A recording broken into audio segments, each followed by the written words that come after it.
സ്നേഹമുള്ളവരെ, വളരെ പ്രധാനപ്പെട്ട ഒരു വിഷയം എന്ന് തന്നെ പറയാം. സാഹിത്യ പുരോഗതിയും സാമൂഹ്യ പുരോഗതിയും. ഒരുപക്ഷെ സാഹിത്യത്തിൻ്റെയും കലയുടെയും തലത്തിൽ വളരെ കാലം മുമ്പേ ചർച്ച ചെയ്യപ്പെടുന്ന സംവാദ വിഷയമായി എപ്പോഴും ഉയർന്നു നിൽക്കുന്ന ഒന്നാണ് നമ്മളിന്ന് തിരഞ്ഞെടുത്ത വിഷയവും.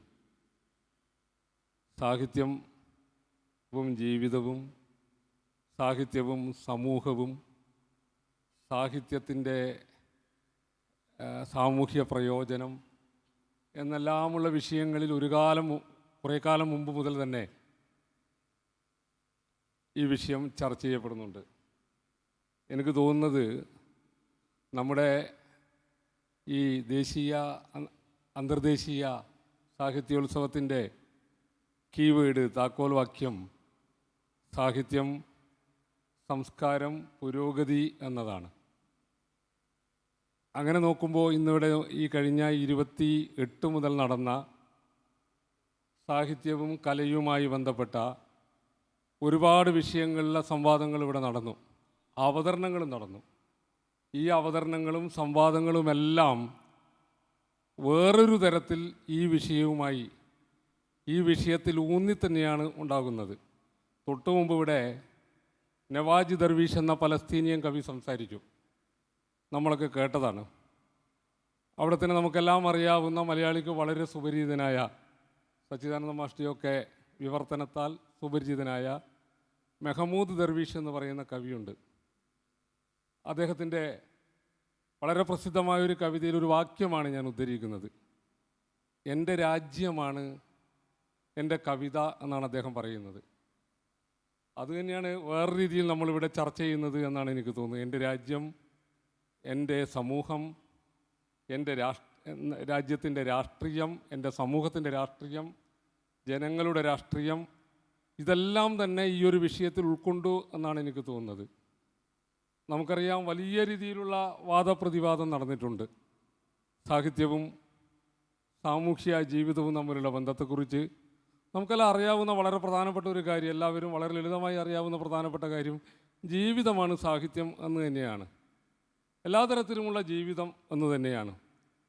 പുരോഗമന സാഹിത്യം എന്നുള്ള ഒന്ന് കുറേ കൂടി ശക്തിപ്പെട്ട് വന്നപ്പോൾ, ആദ്യമേ ഉണ്ടല്ലോ നമ്മൾക്കറിയാവുന്ന സുപരിചിതമായ, ഇപ്പം അങ്ങനെ ആരും പറയാറില്ല, കലയ്ക്ക് വേണ്ടി, കലജീവിതത്തിന് വേണ്ടി, അതൊന്നും ആരും ചർച്ച ചെയ്യാറില്ല. കാരണം അതങ്ങ് മാറിയിരിക്കുന്നു എന്നാണ് എനിക്ക് തോന്നുന്നത്.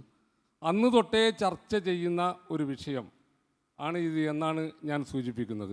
പക്ഷേ ഇന്ന് ഏറ്റവും പുതിയ കാലത്ത്, ഞാൻ നീട്ടുന്നില്ല, വളരെ പ്രധാനപ്പെട്ട 4 പേര് ഇവിടെ സംസാരിക്കാനുണ്ട്.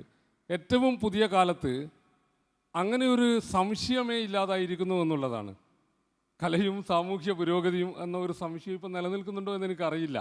കാരണം നമ്മൾ എഴുത്തിൽ ഉണ്ടാക്കുന്ന ഒരു വാക്ക്, എഴുത്തിൽ ഉണ്ടാക്കുന്ന ഒരു ഉള്ളടക്കം എല്ലാം തീർച്ചയായും സാമൂഹ്യ പുരോഗതിയുമായി ബന്ധപ്പെട്ട ഒന്ന് തന്നെയായി മാറിയിരിക്കുന്നു.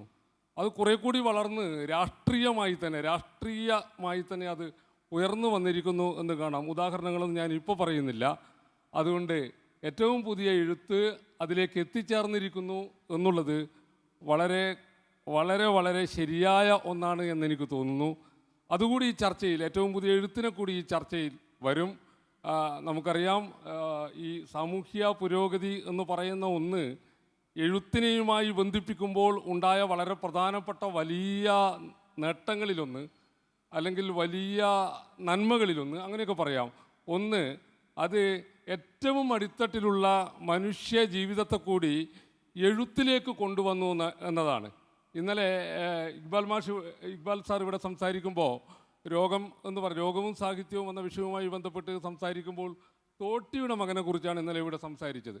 ഏറ്റവും അടിത്തട്ടിലുള്ള ജീവിതം സാഹിത്യത്തിൻ്റെ ധാരയിലേക്ക്, എഴുത്തിലേക്ക് വന്നു എന്നുള്ളതാണ് വളരെ പ്രധാനപ്പെട്ട ഒന്നായി. സാമൂഹ്യ പുരോഗതിയും സാഹിത്യ പുരോഗതിയും ചർച്ച ചെയ്യുമ്പോൾ വളരെ പ്രധാനപ്പെട്ട ഒന്നായി എനിക്ക് തോന്നുന്നത്. വളരെ നന്നായി ഈ കാര്യം ചർച്ച ചെയ്യാൻ പറ്റുന്ന, സംവദിക്കാൻ പറ്റുന്ന പ്രമുഖ വ്യക്തിത്വങ്ങൾ ഇവിടെയുണ്ട്. UK കുമാരൻ എന്ന് പറയുന്ന മലയാളത്തിലെ തക്ഷൻകുന്ന് സ്വരൂപം മതി ഈ ഒരു വിഷയം, അല്ലേ? ഈ ഒരു വിഷയത്തിൻ്റെ ആ ഒരു നോവൽ മതി.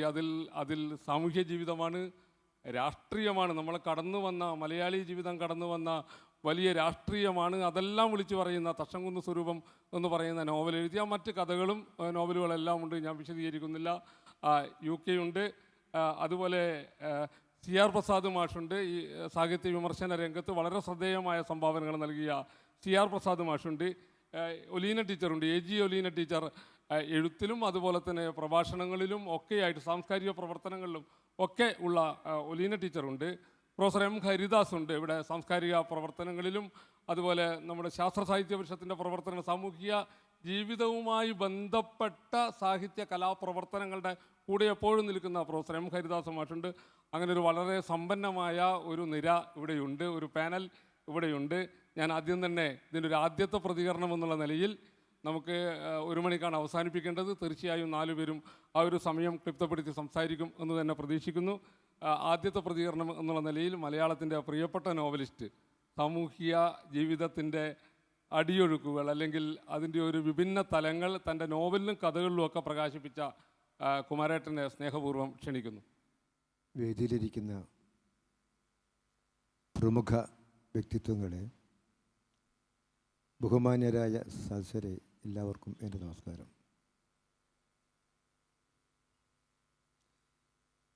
നേരത്തെ ശ്രീ മനോഹരൻ സൂചിപ്പിച്ചതുപോലെ ഇന്നിവിടെ ചർച്ച ചെയ്യുന്ന വിഷയം ഒരു തലത്തിൽ ആലോചിച്ചാൽ കേവലം പഴഞ്ചനല്ലേ എന്ന് തോന്നിപ്പോകും. മുമ്പ് നമ്മുടെയൊക്കെ ക്ലാസ്സുകളിൽ പ്രബന്ധം എഴുതാൻ പറയുമ്പോൾ പലപ്പോഴും നമുക്ക് തരാറുള്ളൊരു വിഷയം അതിലൊന്ന് ഇതാണ്, സാഹിത്യവും പുരോഗതിയൊക്കെ തന്നെയാണ്. ഇപ്പോഴും നമ്മൾ ചർച്ച ചെയ്യുന്നത് ഏറെക്കുറെ അതിനെ ആസ്പദമാക്കി ആണ് എന്ന് പറയുമ്പോൾ അതിൽ അന്തർലീനമായിട്ട് എന്തൊക്കെയോ ഉണ്ട് എന്ന് നമ്മൾ മനസ്സിലാക്കിക്കൊണ്ടിരിക്കുകയാണ്.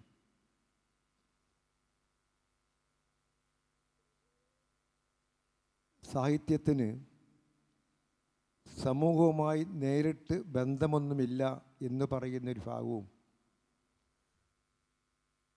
സമൂഹം സാഹിത്യമില്ലെങ്കിൽ പോലും അതിൻ്റെ സ്വാഭാവികമായ വളർച്ച പ്രാപിക്കുമെന്ന് വിചാരിക്കുന്ന വിഭാഗവും നമുക്കിടയിൽ ഉണ്ട് എന്ന് നമുക്കറിയാം. ഈയിടെ ഒരു സാഹിത്യ സമ്മേളനത്തിൽ പങ്കെടുത്ത് മടങ്ങി വരുമ്പോൾ എൻ്റെ മകൻ, അവൻ ഇലക്ട്രോണിക്സ് എഞ്ചിനീയറാണ്. മകൻ ചോദിച്ചൊരു കാര്യം, ഇങ്ങനെ എല്ലായിടത്തും ഇങ്ങനെ സാഹിത്യ ചർച്ചകളൊക്കെ തന്നെ കാര്യമായി നടക്കുന്നുണ്ടല്ലോ, എന്നിട്ടും സമൂഹത്തിൽ എന്തെങ്കിലും തരത്തിലുള്ള മാറ്റമുണ്ടാക്കാൻ കഴിയുന്നുണ്ടോ എന്നുള്ളതാണ്. ഇപ്പം ഞാൻ പറഞ്ഞു, വളരെ പ്രസക്തമായ ഒരു ചോദ്യം തന്നെയാണിത്. സാഹിത്യത്തിന് സമൂഹത്തെ സ്വാധീനിക്കാൻ കഴിയേണ്ടിയിരിക്കുന്നു. അതിൽ സാഹിത്യത്തിൻ്റെ ആത്യന്തികമായ നിലനിൽപ്പ് തന്നെ, ലക്ഷ്യം തന്നെ സമൂഹത്തെ സ്വാധീനിക്കുക എന്നുള്ള ഘടകത്തിലാണ്. മഹാഭാരതം എഴുതി തീർന്നപ്പോൾ വ്യാസൻ്റെ ഒരു ദുഃഖമുണ്ട് അവസാനത്തിൽ. ആവർത്തിച്ച് യഥോധർമ്മ തഥോജയ എന്ന് പറഞ്ഞിട്ടും നിരന്തരം ധർമ്മക്ഷയങ്ങളും ധാർമ്മികമായ അധപ്പതനങ്ങളൊക്കെ തന്നെ കണ്ടുകൊണ്ടിരിക്കുന്നൊരവസ്ഥയിൽ അദ്ദേഹം ചോദിച്ചൊരു ചോദ്യം, ഇക്കാലമത്രയും ഞാനിതൊക്കെ പറഞ്ഞിട്ടും എന്തുകൊണ്ടാണ് സമൂഹം അതിനെക്കുറിച്ചും ശ്രദ്ധിക്കാതെ പോകുന്നതെന്നുള്ളതാണ്. ഇത്തരത്തിലുള്ള ഉത്കണ്ഠകൾ വളരെ കാലം മുമ്പ് തന്നെ ഉണ്ടെന്ന് നമുക്കറിയാം. ഇതിൽ നിന്നൊക്കെ നാം മനസ്സിലാക്കുന്നത്, ഇത്തരം സർഗാത്മക സാന്നിധ്യം സാമൂഹ്യ പുരോഗതിക്ക് ഒഴിച്ചുകൂടാൻ കഴിയാത്ത ഒരു ഘടകമാണ് തന്നെയാണ്. എന്നാൽ അതെങ്ങനെയാണ് സ്വാധീനിക്കുക എന്നുള്ളതാണ് ആലോചിക്കേണ്ട കാര്യം. പലപ്പോഴും നമ്മുടെ സാഹിത്യത്തിലെ പ്രചരണാത്മകത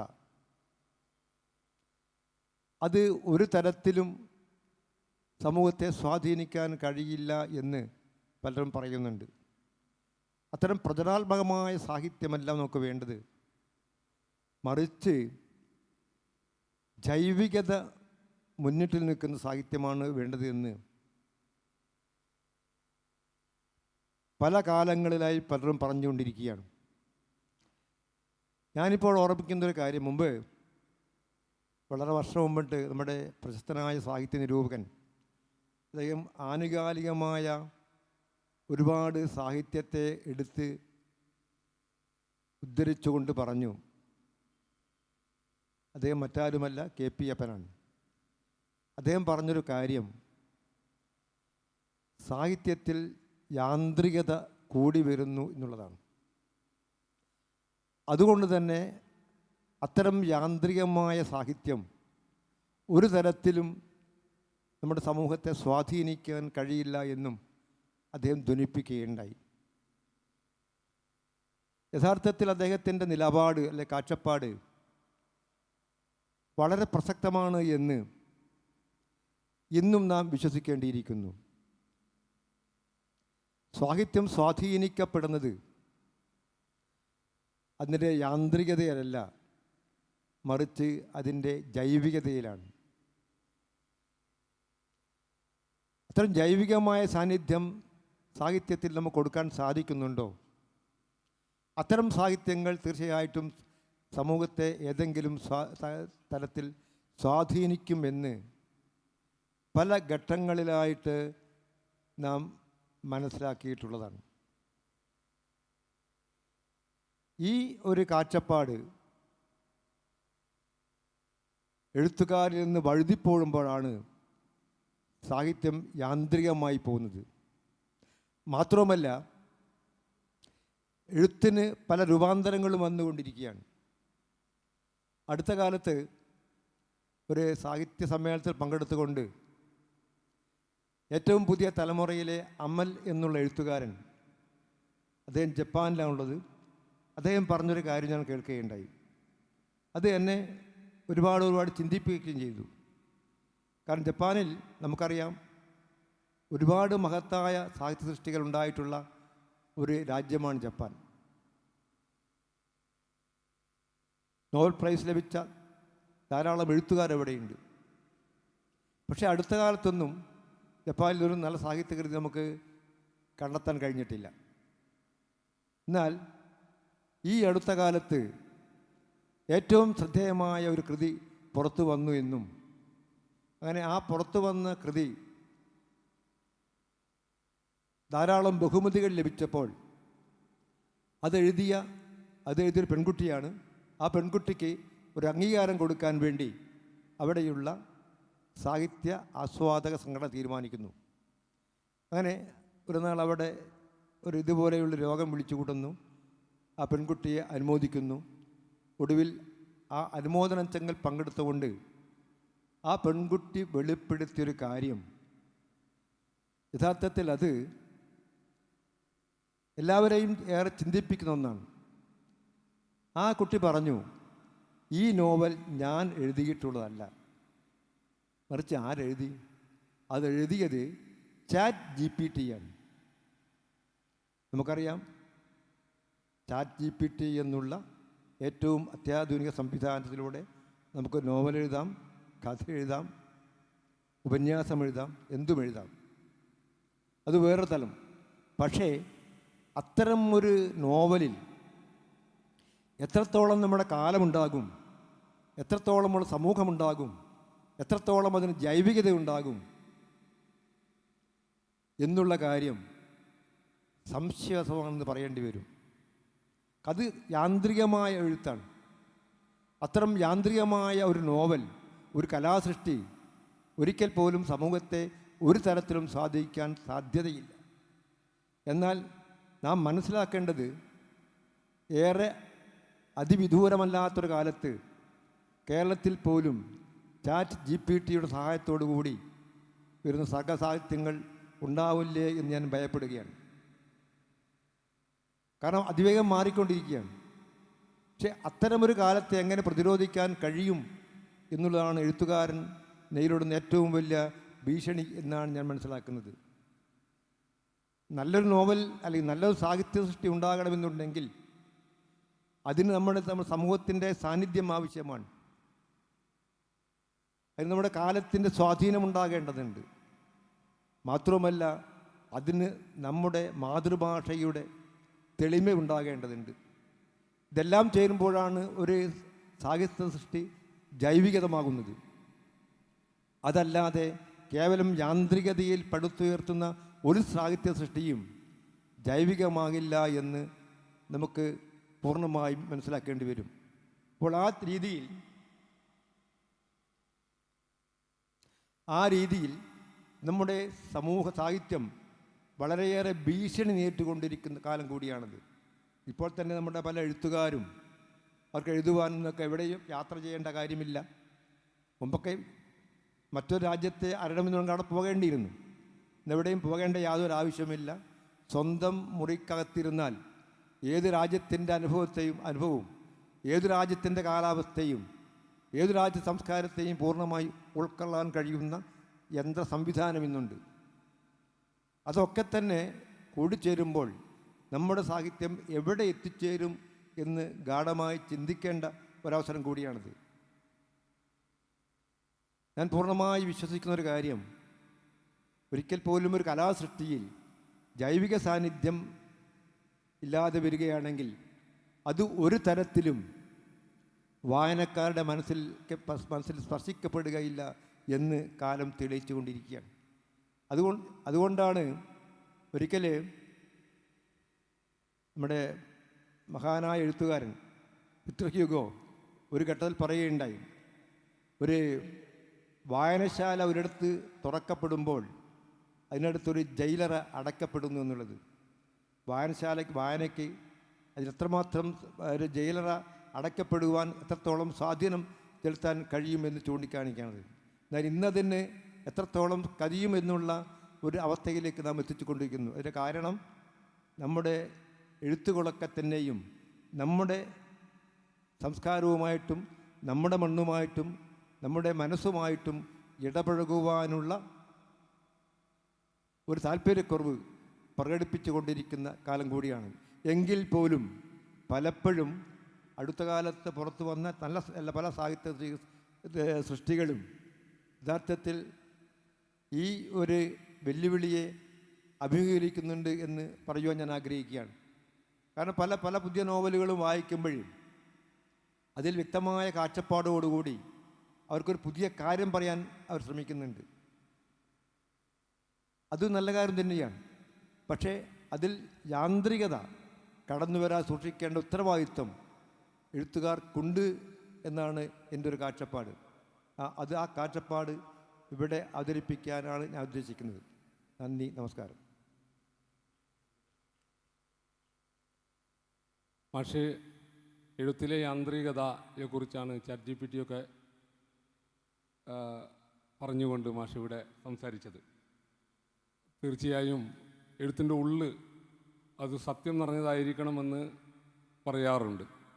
സത്യസന്ധമായ ഒരു എഴുത്ത് തീർച്ചയായും അത് നല്ല എഴുത്തായിരിക്കില്ല, സൗന്ദര്യം നിറഞ്ഞ എഴുത്തായിരിക്കില്ല. സത്യമാണ് അതിൻ്റെ സൗന്ദര്യം എന്നുള്ളത് പൊതുവെ സാഹിത്യ ലോകം അംഗീകരിക്കപ്പെട്ട വളരെ പ്രധാനപ്പെട്ട ഒരു കാര്യമാണ്. സാഹിത്യ വിമർശകൻ, കവിതയിലൊക്കെ വലിയ ഇടപെടൽ നടത്തിയ CR പ്രസാദ് മാഷുണ്ട്. മാഷ് നമ്മോട് സംസാരിക്കും. മാഷെ ക്ഷണിക്കുന്നു. വേദിയിലും സദസ്സിലുമുള്ള പ്രിയപ്പെട്ടവരെ, ബഹുമാന്യരെ, മലയാള കവിതയെ മുൻനിർത്തിക്കൊണ്ട് ഒരു അന്വേഷണം നടത്താനായിട്ടാണ് ഞാൻ ഇഷ്ടപ്പെടുന്നത്. അപ്പോൾ ഇവിടെ നേരത്തെ കുമാരമാഷ് സൂചിപ്പിച്ചതുപോലെയുള്ള ഒരു യാന്ത്രിക യുക്തിയിലേക്ക് സമൂഹം മാറുന്നത് യഥാർത്ഥത്തിൽ മലയാള കവിതയിൽ വളരെ കൃത്യമായി രേഖപ്പെട്ട് കിടക്കുന്നുണ്ട്.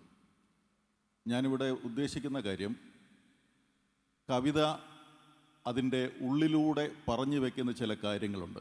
ഒരുപക്ഷെ പ്രകടനമായി ഇല്ലാതെ അതിൻ്റെ ഉള്ളിലൂടെ കടന്നു വരുന്ന സാമൂഹികമായ ഒരു മാറ്റമുണ്ട്. ആ മാറ്റത്തെ മലയാള കവിത എങ്ങനെ പ്രതിനിധാനം ചെയ്തിട്ടുണ്ട്, ഇപ്പോൾ ചെയ്യുന്നുണ്ട് എന്ന് ഏതാനും ചില ഉദാഹരണം എടുത്തു വെച്ചുകൊണ്ട് മാത്രമാണ് ഞാനിവിടെ പറയാനായിട്ട് ഉദ്ദേശിക്കുന്നത്.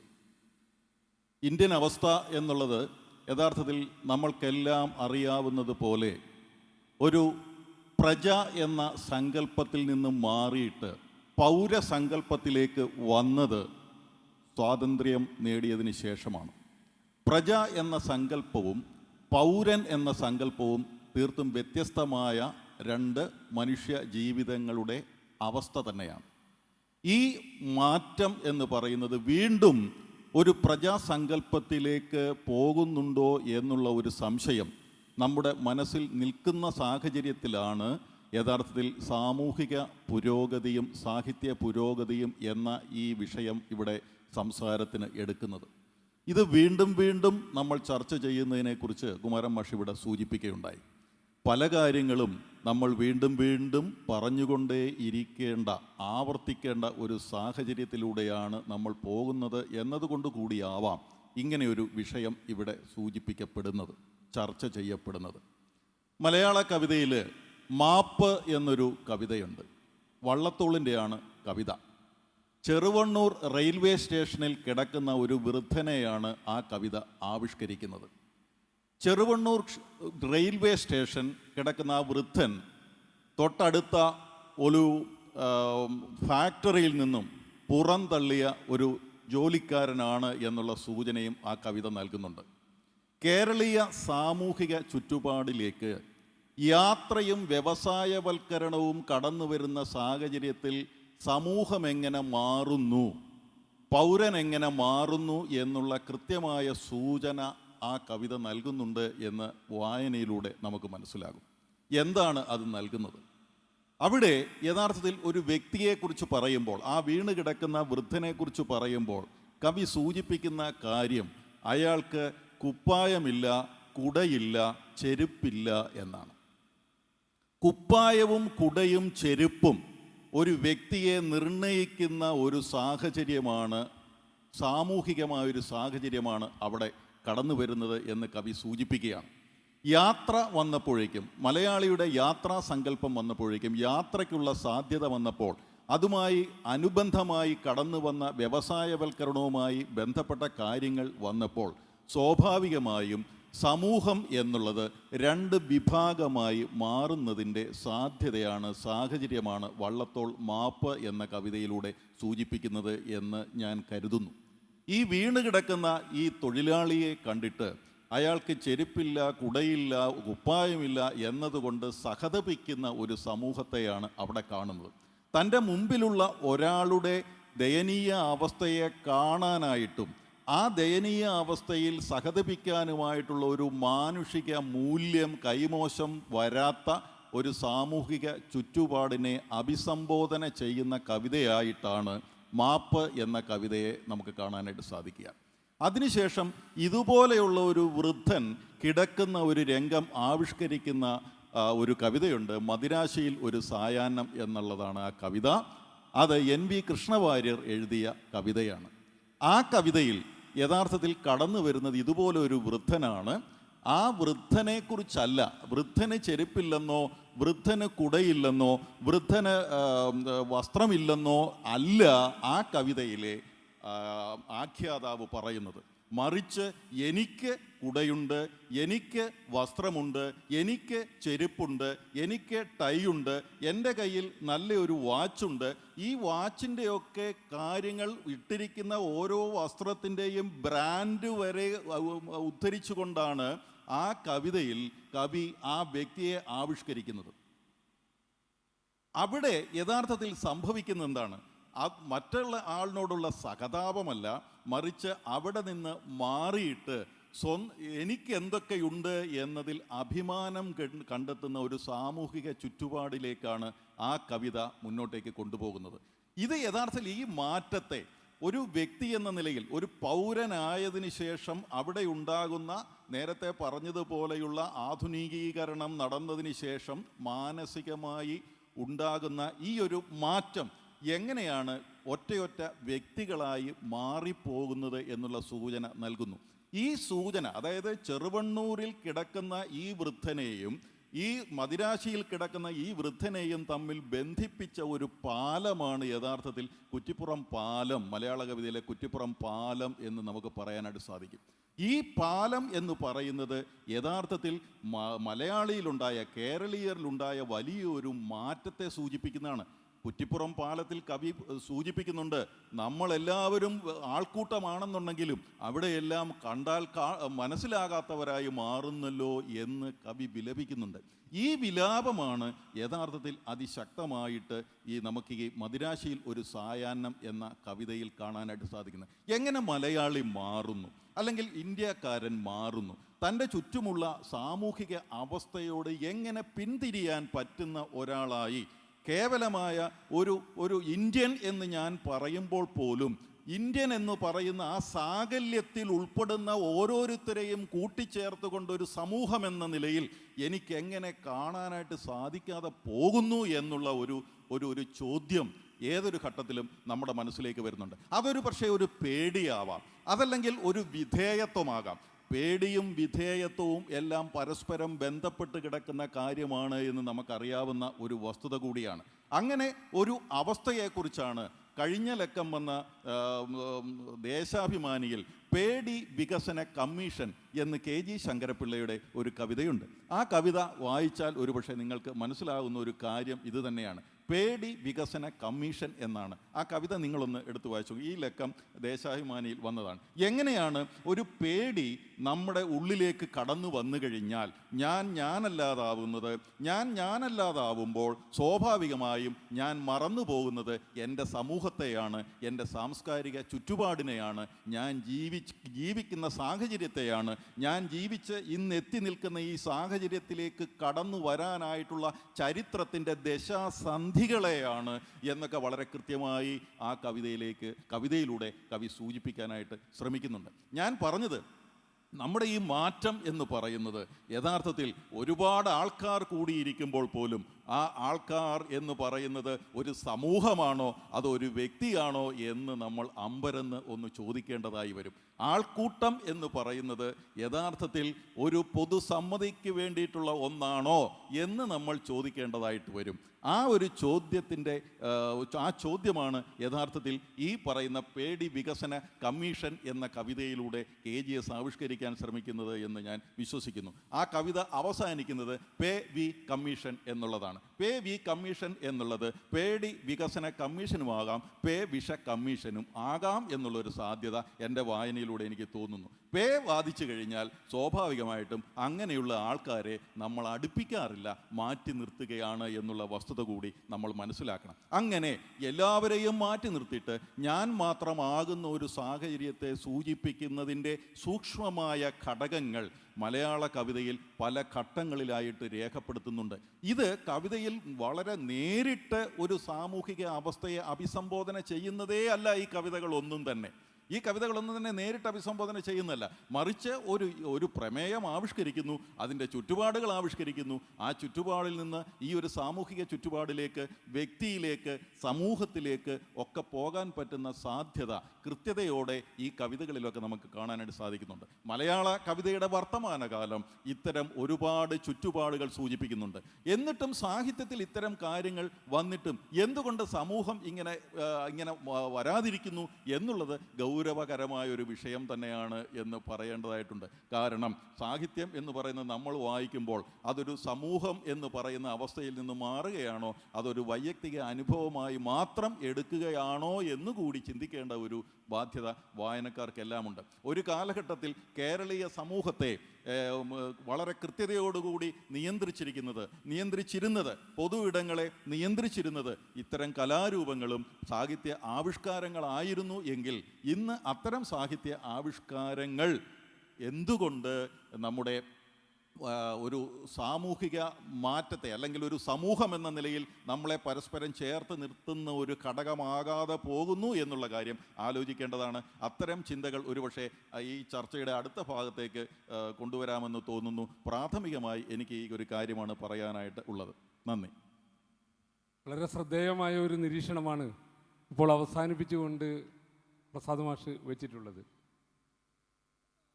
മലയാളത്തിലെ ആദ്യകാല സാഹിത്യം അല്ലെങ്കിൽ തകഴിയുടെയും ദേവിൻ്റെയും നേരത്തെ പറഞ്ഞ കവിതകളുടെയും ഒക്കെ ഒരു കാലം, അത് നമ്മുടെ ജീവിതത്തെ മാറ്റി തീർക്കുന്നതിൽ വലിയ പങ്ക് വഹിച്ചിട്ടുണ്ട്, യാതൊരു സംശയമില്ല. നമ്മളിങ്ങനെയായി തീർന്നതിൽ വലിയ പങ്ക് ആ എഴുത്ത് വഹിച്ചിട്ടുണ്ട്. ഏറ്റവും പുതിയ എഴുത്തും അങ്ങനെയുണ്ട്. എന്നിട്ട് പോലും എന്താണ് ജീവിതം ഇങ്ങനെയായി തീരുന്നത് എന്നുള്ള ഒരു ചോദ്യമുണ്ട്. ഞാൻ ഒറ്റൊരു കാര്യം പറയാം. സമുദ്രശിലയിലെ ഒരു അധ്യായത്തിൽ തുടങ്ങുമ്പോൾ സുഭാഷ് ചന്ദ്രൻ ചോദിക്കുന്ന ഒരു അതിൻ്റെ തുടക്കം ഇങ്ങനെയാണ്, ഏതാണ്ട് ഓർമ്മയിലാണ് ഞാൻ പറയുന്നത്. സാഹിത്യം അവസാനിക്കുന്നിടത്ത് ജീവിതം തുടങ്ങണമെന്നാണ് നമ്മളെല്ലാം ആഗ്രഹിക്കുന്നത്. പക്ഷേ അങ്ങനെയല്ല, ഈ വാക്യം അതല്ല കേട്ടോ, ഏതാണ്ട് അർത്ഥത്തിലാണ്. അങ്ങനെയല്ല സംഭവിക്കുന്നത്. ജീവിതം അവസാനിക്കുന്നിടത്താണ് സാഹിത്യം തുടങ്ങുന്നത് എന്ന് പറഞ്ഞാൽ അതിൻ്റെ ഒരു ഗ്യാപ്പ് ഉണ്ടാകുന്നു. സാഹിത്യം കഴിഞ്ഞാൽ ഒരു ഗ്യാപ്പ് ഉണ്ടാകുന്നു, ജീവിതം വേറെയായി തീരുന്നു ഒന്നാണ്. അങ്ങനെ ഗംഭീരമായൊരു നിരീക്ഷണമാണ് പ്രസാദ് മാഷ് വെച്ചിട്ടുള്ളത്. ഒലീന ടീച്ചർ സംസാരിക്കും, അതിനുവേണ്ടി ക്ഷണിക്കുന്നു. ശീർഷകം വളരെ പഴയ ശീർഷകം. ഒന്നോ രണ്ടോ സർവകലാശാല യുവജനോത്സവങ്ങളിൽ നമ്മൾ എസ് എ കോൺടെസ്റ്റിനൊക്കെ നമുക്ക് നമ്മളൊക്കെ തന്നെ എഴുതിയിട്ടുള്ള ശീർഷകം. പക്ഷേ എന്തുകൊണ്ട് വീണ്ടും ആ ശീർഷകം എന്നതിൻ്റെ ഉത്തരം ഒരുപക്ഷെ UK കുമാരമാഷും പിന്നീട് പ്രസാദ് അത് വ്യക്തമായിട്ട് സൂചിപ്പിച്ചു കഴിഞ്ഞു. എന്തുകൊണ്ട് ഇപ്പോൾ ഈ ശീർഷകം പ്രസക്തമാകുന്നു എന്ന ചോദ്യത്തിന് നമുക്ക് ഈ ശീർഷകത്തിലേക്ക് തന്നെ പോകേണ്ടതുണ്ട് എന്ന് ഞാൻ കരുതുന്നു.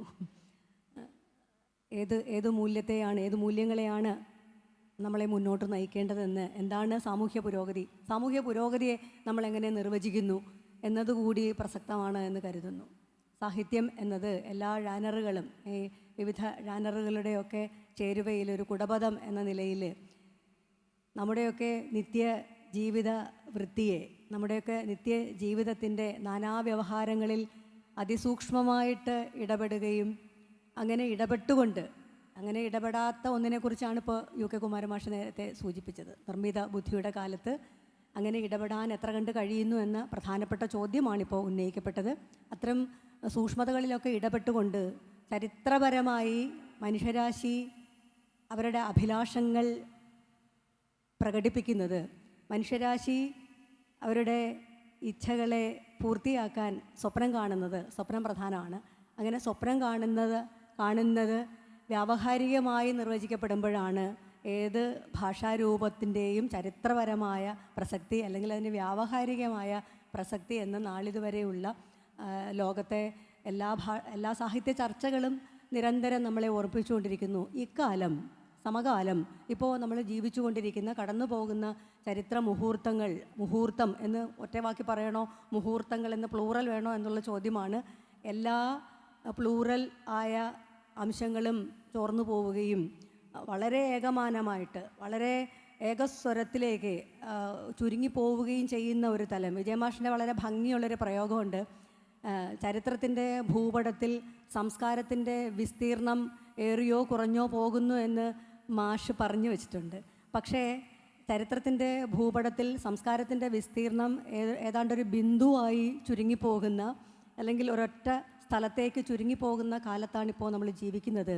ഈ ശീർഷകം മുന്നോട്ട് വെച്ചത് ധാരാളമായി നമ്മൾ നിരന്തരം നമ്മളെ ഓർമ്മപ്പെടുത്തിക്കൊണ്ടിരിക്കുന്ന ഒരു ആശയം തന്നെയാണ്. തർക്കമൊന്നുമില്ല, നമുക്ക് നല്ലോണം അറിയാം. എനിക്ക് കുമാരമാഷ് മുന്നോട്ട് വെച്ച ആശയത്തിൻ്റെ തുടർച്ചയിൽ ഒരു വരി സൂചിപ്പിക്കാനുള്ളത്, നമ്മുടെ പദ്യ-ഗദ്യ പരിവർത്തനത്തിൻ്റെ ഒരു കാലം വാസ്തവത്തിൽ ഇന്ന് നമ്മൾ പഠിക്കുമ്പോൾ ഗൗരവത്തിൽ നമ്മൾ പഠിക്കുമ്പോൾ അത്തരത്തിലൊരു യാന്ത്രികതയെക്കുറിച്ച് അന്ന് ചർച്ചകൾ ഉണ്ടായിട്ടുണ്ട്. ഒരുപക്ഷെ ചന്തുമേനോൻ വളരെ ആനുഷംഗികമായിട്ട് ഇന്ദുലേഖയുടെ ആമുഖത്തിൽ പറയുന്നുണ്ട്. അദ്ദേഹത്തിൻ്റെ സുഹൃത്ത് ചോദിച്ചത്രേ, എന്തിനാണ് ഇങ്ങനെ ഒരു നോവല് എന്ന ചോദ്യത്തിന് അദ്ദേഹം പറയുന്നുണ്ട്, ഇക്കാലത്ത് ചന്തുമേനോൻ എഴുതുന്ന കാലത്ത് നിങ്ങൾ സയൻസിനെ കുറിച്ചാണ്, സയൻസ് ഇൻവെർട്ടർ കോമയിലാണ് എഴുതിയിരിക്കുന്നത്, സയൻസിനെ കുറിച്ചാണ് ഇപ്പോൾ എഴുതേണ്ടത്, അല്ലെങ്കിൽ സയൻസ് അല്ലാതെ വേറെ എന്താണ് ഇക്കാലത്ത് എഴുതാനുള്ളത് എന്ന ചോദ്യം സുഹൃത്ത് ചോദിച്ചെങ്കിലും ഞാൻ ആർക്ക് വേണ്ടി എഴുതിയെന്ന് നമുക്കറിയാം. അദ്ദേഹം പ്രഖ്യാപിച്ചത് ആർക്ക് വേണ്ടി എഴുതാനാണെന്ന ചോദ്യം നമ്മുടെ മുമ്പിലുണ്ട്. രമണൻ അടുക്കള പെണ്ണുങ്ങൾക്ക് വായിക്കാനാണെന്ന് പറഞ്ഞ കാലവും നമുക്കുണ്ട്. അതൊക്കെ നമുക്കറിയാം. അപ്പോൾ അതിൻ്റെ ഒരു തുടർച്ചയിൽ അത്തരം ചോദ്യങ്ങൾ നിൽക്കുമ്പോൾ അന്ന് ഒരു ശാസ്ത്രീയമായ യാന്ത്രികത ഉണ്ടായിരുന്നില്ലേ, ഒരു ശാസ്ത്രീയ യാന്ത്രികതയുടെ കാലത്തെ നമ്മൾ അതിജീവിച്ചില്ലേ എന്ന ചോദ്യമുണ്ട്. 19-ാം നൂറ്റാണ്ട് എങ്ങനെയാണ് പിൽക്കാലത്ത് നമ്മൾ നവോത്ഥാന ആശയങ്ങൾ എന്നൊക്കെ നമ്മൾ വിപുലമായി പറയുന്ന കുടപദത്തിൻ്റെ ഒക്കെ ചേരുവയിൽ എങ്ങനെയാണ് നവോത്ഥാന കാലത്തെ നമ്മുടെ സാഹിത്യം ഒരുപക്ഷേ ജ്ഞാനോദയത്തിൻ്റെ തുടർച്ചയിൽ ഇന്ത്യയിലെ നവോത്ഥാന ആശയങ്ങളിൽ നിന്ന് വ്യത്യസ്തമായി കേരളത്തിലെ നവോത്ഥാന പ്രവർത്തനങ്ങൾ, അതിൻ്റെ സാമൂഹ്യ പുരോഗതിയെ ലക്ഷ്യമാക്കിയുള്ള പ്രവർത്തനങ്ങൾ സാഹിത്യം അടക്കം ഏറ്റെടുക്കുമ്പോൾ, എഴുത്തടക്കം, നേരത്തെ പറഞ്ഞ എല്ലാ മനുഷ്യരുടെയും, കേരളത്തിലെ അല്ല ലോകത്തെ തന്നെ സമസ്ത മനുഷ്യരത് ഏറ്റെടുക്കുമ്പോൾ എല്ലാത്തരം മനുഷ്യരെയും ഉൾച്ചേർക്കാൻ കഴിഞ്ഞോ എന്നുള്ളത് നമ്മൾ വീണ്ടും വീണ്ടും ചോദിക്കേണ്ട ചോദ്യമാണ്. അത് നിരന്തരം നമ്മൾ പ്രശ്നവൽക്കരിക്കുകയും ചെയ്യേണ്ടതുണ്ട്. എത്ര കണ്ട് വിച്ഛേദങ്ങൾ, എത്ര കണ്ട് വിടവുകൾ, എത്ര കണ്ട് ഗർത്തങ്ങൾ ആ കാലത്ത് ഉണ്ടായിട്ടുണ്ട് എന്നുള്ളത് നമുക്ക് നല്ല ബോധ്യമുണ്ട്. പക്ഷെ അതൊക്കെ കാണുമ്പോഴും സമൂഹത്തിലെ രണ്ട് തട്ടിൽ നിൽക്കുന്ന മനുഷ്യരെയും മുന്നോട്ട് കൊണ്ടുപോകുക എന്ന വലിയ ലക്ഷ്യം അക്കാലത്തെ എഴുത്തുകാർ അവരെ എത്ര കണ്ട് അംഗീകരിച്ചു, എത്ര കണ്ട് നമ്മൾ പഠിച്ചു എന്നുള്ളത് ഞാനും പ്രസാദും ഒക്കെ ഒരേ വർഷം പഠിച്ചു പോയവരാണ്. ഞങ്ങൾ ജാതിക്കുമ്മി ക്ലാസ് മുറികളിൽ ഞങ്ങൾ പഠിപ്പിക്കുന്നുണ്ട്. 22 വരെ ഞാൻ ജാതിക്കുമ്മി പഠിപ്പിച്ചു. പക്ഷേ MA ക്ലാസ് വരെ ജാതിക്കുമ്മി എന്ന് എഴുതാനുള്ള അവസരം ഞങ്ങൾക്കാർക്കും ഉണ്ടായിട്ടില്ല. അത് മറ്റൊരു തരത്തിൽ ചർച്ച ചെയ്യേണ്ട വിഷയമാണ്. പക്ഷേ ഇപ്പോൾ നമുക്ക് ജാതിക്കുമ്മി മാത്രമല്ല, ജാതിക്കുമ്മി അടക്കമുള്ള കൃതികൾ പഠിക്കാതെ, പഠിപ്പിക്കാതെ, വായിക്കാതെ, ചിന്തിക്കാതെ, പ്രശ്നവൽക്കരിക്കാതെ മുമ്പോട്ട് പോകാൻ കഴിയാത്ത സാഹചര്യം ഉണ്ടായിട്ടുണ്ട് എങ്കിൽ അത് നേരത്തെ പറഞ്ഞ ഒരേ സമയം എവിടെയാണ് സാമൂഹ്യ പുരോഗതി, എവിടെയാണ് സാഹിത്യത്തിൻ്റെ മൂല്യങ്ങളുടെ മുന്നോട്ട് പോക്ക് എന്ന ചോദ്യം തുലാസിൻ്റെ 2 തട്ടിലും ഏതിനാണ് ഏറ്റക്കുറച്ചിൽ എന്ന ചോദ്യത്തിന് അപ്പുറത്തേക്ക് തുലാസ് എങ്ങനെ നോക്കിക്കാണുന്നു നമ്മുടെ ഗെയ്സ്, നോട്ടം എന്നുള്ളത് വളരെ പ്രധാനമാണ് എന്ന് കാണേണ്ടതുണ്ട്. കാരണം ഇത് കാഴ്ചയുടെ കോയ്മയുടെ കാലമാണ്. എല്ലാം ദൃശ്യതയും എല്ലാം ദൃശ്യപരതയും നിശ്ചയിക്കുന്ന സമകാലത്ത് പ്രസാദ് അവസാനിപ്പിച്ചിടത്ത് ചർച്ച തുടങ്ങാമെങ്കിൽ, അത് അടുത്ത റൗണ്ടിലാകാമെന്ന് പറഞ്ഞുകൊണ്ട് ഞാൻ അതിലേക്ക് ഇപ്പോൾ പോകുന്നില്ല, തുടങ്ങാമെങ്കിൽ വാസ്തവത്തിൽ ഈ കാഴ്ച നമ്മളെ കീഴ്പ്പെടുത്തി കഴിഞ്ഞു. കാഴ്ച കീഴ്പ്പെടുത്തുമ്പോൾ കാഴ്ചപ്പാടുകളല്ല ഉണ്ടാവുക, കെട്ടുകാഴ്ചകളാണ്. കെട്ടുകാഴ്ചകളിലേക്ക് നമ്മളെ നയിക്കുന്ന തരത്തിൽ വളരെ പുരോഗമനപരമായി എഴുതുന്ന കവിതകളും കഥകളും ഒരു ഭാഗത്ത്. ഈ അടുത്ത് സമകാലത്തിറങ്ങിയ കഴിഞ്ഞ ഒരു വർഷം പുറത്തിറങ്ങിയ കഥകളിൽ മിക്കവാറും എല്ലാ കഥകളിലും കൂടി കടന്നുപോയൊരു സന്ദർഭം ഈ ഒരു 2-3 ആഴ്ചയ്ക്കുള്ളിലുണ്ടായി. വെറുതെ കടന്നു പോകുമല്ല, കഥ ഇഷ്ടമായതുകൊണ്ടും കഥ വായിക്കുകയും ചെയ്യുന്നു എന്ന് മാത്രമല്ല, പഠിക്കാൻ കൂടി വേണ്ടി അക്കാദമികമായിട്ട് കൂടി അതിൻ്റെ ഇടയിലൂടെ പോകുമ്പോൾ അത്ര ഗംഭീരമായ, പ്രത്യേകിച്ച് എനിക്ക് ഹാർമണി എന്ന കഥ, വി കെ പ്രവീണിൻ്റെ ഹാർമണി എന്ന കഥ സമകാലത്ത് ഇന്ന് ഒരു ഐറിഷ് കവിയെ കണ്ടു. അവർ ഒരു 4 മിനിറ്റ് സംസാരിക്കുമ്പോൾ മുന്നോട്ട് വെച്ച വലിയ ആശയ സംഘർഷം, അവർ കടന്നു പോകുന്ന ജീവിതത്തിൻ്റെ സംഘർഷം 4 വാചകങ്ങളിൽ, 4 കുറിയ ഇംഗ്ലീഷ് വാചകങ്ങളിൽ കേൾക്കാനിടയായി. അത്രയേറെ എങ്ങനെയാണ് ദേശീയത, സാർവദേശീയതയുടെ രംഗത്ത് ദേശീയതയെക്കുറിച്ചുള്ള വലിയ ചോദ്യങ്ങൾ എങ്ങനെയാണ് നിശബ്ദമാക്കപ്പെടുന്നത്. അപ്പോൾ ആ നിശബ്ദത എത്രമാത്രം ആന്തരസംഘർഷത്തിലേക്ക് നമ്മുടെ എഴുത്തുകാരിയെ നയിക്കുന്നു എന്ന് ഒരു കഥയുടെ പരിധിക്കുള്ളിൽ നിന്നുകൊണ്ട് നേഷൻ ആൻഡ് നരേഷൻ എന്ന ഒരുപക്ഷെ ഹോമി ഭാഭായൊക്കെ മുമ്പോട്ട് വെച്ച മഹാ ആശയത്തെ വലിയ രീതിയിൽ ചോദ്യം ചെയ്യുന്ന ഒരു കഥ, എത്ര ശക്തമായൊരു കഥ. അത്തരത്തിൽ നിരവധിയായ കഥകൾ നമ്മുടെ മുമ്പിൽ സമകാലത്ത് നിൽക്കുമ്പോൾ എഴുത്തുകാരികൾ, എനിക്കത് ആവർത്തിക്കേണ്ടി വരുന്നു, മികച്ച എഴുത്തുകാരികളുടെ നിരവധി രചനകൾ. അനാർക്കലി എന്ന എഴുത്തുകാരി ചരിത്രത്തെ, പ്രത്യേകിച്ച് ഇസ്രായേലുമായി ബന്ധപ്പെട്ട യുദ്ധകഥകളിൽ യുദ്ധചരിത്രത്തെ എത്ര സൂക്ഷ്മതയിൽ വിശകലനം ചെയ്യുന്നു എന്നതൊക്കെ ഒരു ഭാഗത്ത് കാണുമ്പോൾ വായന പ്രതിഷ്ഠിക്കപ്പെടുന്നു എന്നുള്ളത് എനിക്ക് രണ്ടാമത് മുമ്പോട്ട് വയ്ക്കാനുള്ളൊരു പ്രധാന കാര്യം. ആ നവോത്ഥാന ആശയങ്ങളുടെ കാലത്ത് എങ്ങനെയാണ് രണ്ട് തട്ടിൽ നിൽക്കുന്ന മനുഷ്യരുടെ ജീവിതത്തെ മാറ്റിമറിച്ചതെന്നും വായന, എനിക്ക് അതിൽ ഊന്നാനാണ് ആഗ്രഹം, വായന എത്രമാത്രം ജനകീയമായി എന്ന്, വായന എത്രമാത്രം ജനാധിപത്യപരമായി എന്ന് എഴുത്തിൻ്റെ ഉള്ളിൽ നിക്ഷേപിക്കപ്പെട്ട സ്ഥലം കൂടിയാണ് കേരളം. പിവത്സലയുടെ ചാവേർ എന്ന നോവലിൽ എങ്ങനെയാണ് പുസ്തകം ഒളിച്ചു കടത്തുന്നത് എന്ന്, ഒളിച്ചു കടത്തിക്കൊണ്ട് പോകേണ്ടുന്ന ഗതികേടിനെക്കുറിച്ച്, അത്തരം ഗതികേടിനെക്കുറിച്ച്, ആ കടത്തിയ അക്ഷരങ്ങൾ എങ്ങനെയാണ് ജീവിതത്തെ മാറ്റിമറിച്ചതെന്ന് പിന്നീട് അവരുടെ നോവലുകളിൽ മാത്രമല്ല മനുഷ്യ ജീവിതത്തിൽ നമ്മൾ കണ്ടു എന്നുള്ളതാണ്. ഒറ്റ ഉദാഹരണമേ എനിക്ക് അക്കാര്യത്തിൽ വയ്ക്കാനുള്ളൂ. 1948 തെക്കൻ തിരുവിതാംകൂറിൽ ഇരുന്നു കൊണ്ട് ഒരു മരിക്കുമ്പോൾ ഏറ്റവും പ്രമുഖമായ പത്രം റിപ്പോർട്ട് ചെയ്തത് ഓഡിറ്ററായിട്ടുള്ള കെ സരസ്വതി അമ്മ മരിച്ചു എന്ന് റിപ്പോർട്ട് ചെയ്യപ്പെട്ട കെ സരസ്വതി അമ്മയുടെ പെൺബുദ്ധി പുറത്തിറങ്ങുന്നു 1948 സ്വാതന്ത്ര്യാനന്തരം. അതേ 1948 ഷൊർണൂർ ലക്കിടിയിൽ തൊഴിൽ കേന്ദ്രത്തിലേക്ക് എന്ന നാടകം, അതിനൊരു കൊല്ലം മുമ്പേ തൊഴിൽ കേന്ദ്രത്തിലേക്കുണ്ടാവുകയും തൊഴിൽ കേന്ദ്രത്തിലേക്ക് രൂപപ്പെടുകയും ആരാണ് തൊഴിൽ കേന്ദ്രത്തിൻ്റെ പിന്നിൽ പ്രവർത്തിച്ചത് എന്ന് ഒക്കെ നല്ലോണം അറിയുന്നവരാണ് നമ്മളെല്ലാവരും, വിശദാംശങ്ങളില്ല. പക്ഷേ എത്രമാത്രം അടിച്ചമർത്തപ്പെട്ട സ്ത്രീകൾ, പുറത്ത് കാണാത്ത, വെളിച്ചം കാണാത്ത സ്ത്രീകൾ എങ്ങനെയാണ് മുൻപേ നടക്കുകയും കൈയും കാലും ഒടിഞ്ഞ് നടക്കുകയും ഒക്കെ ചെയ്തത് ചരിത്രമായിട്ട് നമ്മുടെ മുമ്പിൽ നിൽക്കുമ്പോൾ വാസ്തവത്തിൽ അതൊരു ക്രിയാത്മകമായ പ്രവർത്തനം. തീർച്ചയായും അത് ഫാസിസ്റ്റ് വിരുദ്ധ നാടകം കൂടിയായിരുന്നു തൊഴിൽ കേന്ദ്രത്തിലേക്ക് എന്ന നാടകം നമുക്കെല്ലാവർക്കും അറിയാം. ആ നാടകമടക്കം ഒരു ഭാഗത്ത് അതൊരു തൊഴിൽ കേന്ദ്രം രൂപപ്പെടുകയും അങ്ങനെ ശരിക്ക് ഒരു തൊഴിൽ സംരംഭത്തിൽ നിന്നൊരു നാടകം രൂപപ്പെടുകയും അത്തരം ഉദാഹരണങ്ങൾ കേരളത്തിൽ ധാരാളമുണ്ട്. അതിലേക്കൊന്നും പോകുന്നില്ല, അത് നമുക്കറിയുന്നതാണ്, നല്ലോണം അറിയുന്നതാണ്. പക്ഷേ ഇത് ഒരേ വർഷമാണ് തെക്കും വടക്കുമായിട്ട് നടന്ന ഈ രണ്ട് പ്രവർത്തനങ്ങൾ സമകാലത്ത് നമ്മുടെ സ്ത്രീകളുടെ ജീവിതത്തെ അത് കാണേണ്ടതുണ്ട്. നമ്മൾ സ്ത്രീകളുടെ ജീവിതത്തെ അതിൻ്റെ അർത്ഥം കേരളത്തിലെ സ്ത്രീകളുടെ സാമൂഹ്യ പുരോഗതി പൂർണ്ണമായി എന്നോ മുഴുവനായി എന്നുള്ള അർത്ഥമൊന്നും അതിനില്ല. മറിച്ച് എത്രമാത്രം മുന്നോട്ട് കൊണ്ടുപോകാൻ അത് ചാലകശക്തിയായ ഒരു ഇന്ധനമായിട്ട് ആ രണ്ട് എഴുത്തുകൾ, ആ രണ്ട് രേഖകൾ, അതിനെ ഞാൻ ചരിത്രരേഖകൾ എന്ന് വിളിക്കാൻ ഇഷ്ടപ്പെടുന്നു. ഈ രണ്ട്, ഒരു കഥയും ഒരു നാടകവും നമ്മുടെ മുമ്പിൽ നിൽക്കുന്നു എന്നുള്ളതാണ്. അതിൻ്റെ ചേരുവയിലാണ് നാടകം. നാടിൻ്റെ അകവും നടക്കുന്നവരുടെ കലയും നടിക്കുന്നവരുടെ കലയും ഒക്കെ ആയിരിക്കുന്ന നാടകത്തിൻ്റെ ഉള്ളിലേക്ക് അങ്ങനെ പ്രവേശിക്കുന്ന മനുഷ്യർ എങ്ങനെയാണ് പിന്നീട് കേരളത്തിൻ്റെ സാമൂഹിക ജീവിതത്തിന് മാറ്റത്തിന് നിയാമകമായി മാറിയത്, അടിസ്ഥാനമായി മാറിയതെന്നൊരു തെളിവായി തന്നെ നമ്മുടെ മുമ്പിൽ നിൽക്കുന്നു എന്നുള്ളതാണ്. അങ്ങനെ മുന്നോട്ട് പോയ, അങ്ങനെ നടന്ന് നീങ്ങിയ പുരോഗതി എന്ന് തന്നെ, സാമൂഹിക പുരോഗതി എന്ന് തന്നെ നമ്മളതിനെ വിളിക്കേണ്ടതുണ്ട്. ഇത് പൂർണ്ണം എന്നർത്ഥത്തിലല്ല, അതിനിടയിൽ വിടവുകളുണ്ട്. 20കൾക്ക് ശേഷം അതേ ആവേഗത്തോടു കൂടി നമ്മൾ ഏറ്റെടുത്തോ എന്ന ചോദ്യമൊക്കെ അവിടെ നിൽക്കുകയാണ്. എങ്കിലും ഈ ചില ഉദാഹരണങ്ങൾ മാത്രം ചുരുക്കുന്നു. എതിർപ്പ് എന്ന ആത്മകഥയ്ക്കുള്ളിൽ സംഭരിക്കപ്പെട്ട കുറേ സ്ത്രീ ജീവിതങ്ങളുണ്ട്. AKGയുടെ ആത്മകഥയ്ക്കുള്ളിൽ സംഭരിക്കപ്പെട്ട കുറേ സ്ത്രീ ജീവിതങ്ങളുണ്ട്. ഇത് ഞാനിങ്ങനെ സ്ത്രീ ജീവിതത്തിലേക്ക് ചുരുങ്ങുന്നത് കുറേ നാളുകളായി അതിൻ്റെ ഇടയിൽ തന്നെ സഞ്ചരിക്കുന്നു എന്നുള്ളത് കൊണ്ട് കൂടിയാണ്. അത് പ്രധാനമാണ്. നമ്മുടെ സാമൂഹ്യ പുരോഗതിയിലെ വളരെ നിയാമകമായൊരു ഘടകമായതുകൊണ്ടാണത് അത്തരത്തിൽ തന്നെ പറഞ്ഞു പോകുന്നത്. അത് പിന്നീട് 80കളിൽ ഏറ്റവും അധികം എഴുത്തുകാരികൾ ഉണ്ടാകുന്ന കാലം. കഴിഞ്ഞ ദിവസം ഇവിടെ QR വിഭാഗങ്ങളുടെ അടക്കം ചർച്ച നടന്നു എന്ന് ഞാൻ ഫേസ്ബുക്കിലും അല്ലാതെ കാണുകയും കേൾക്കുകയും ചെയ്തു. ലൈംഗികതയെ സംബന്ധിച്ച വലിയ ചോദ്യങ്ങൾ ഉന്നയിക്കുന്നത്, അതിനൊക്കെ ഒരു തുറസ് കിട്ടുന്നത്. ചന്ദ്രമതി ടീച്ചർ കഴിഞ്ഞ ദിവസം വന്നു പോയി ഇവിടെ എന്ന് എനിക്കറിയാം. ടീച്ചർ PG കാലത്ത് എഴുതിയ ഒരു കഥ പിന്നീട് പേരൻസ് വന്ന് കോളേജിൽ വന്ന് പറയേണ്ടി വന്നു. അത്തരത്തിൽ എഴുതില്ല എന്ന് പറഞ്ഞാലേ ക്ലാസ് മുറിയിൽ ഇരിക്കാൻ കഴിയുള്ളൂ എന്നുള്ള ടീച്ചറുടെ അനുഭവം. ഇതൊക്കെ നമ്മുടെ മുമ്പിലെ നേരനുഭവങ്ങളാണ്. ഇതൊക്കെ നമ്മൾ എഴുതി വയ്ക്കപ്പെട്ടതല്ല, നേരനുഭവങ്ങളായി നിൽക്കുന്നു. ബാലകലോത്സവം അടക്കമുള്ള കഥകൾ എഴുതിയ ടീച്ചർ പുതിയ കാലത്തെ നമ്മുടെ പെൺകിടാങ്ങൾ, നമ്മുടെ ആൺകുട്ടികൾ എത്ര വിപുലവും വിശാലമായ കാഴ്ചപ്പാടോടുകൂടി അവരവരുടെ വ്യക്തിത്വങ്ങളെ തുറന്നു കാട്ടുകയും എഴുതുകയും ചെയ്യുന്നു.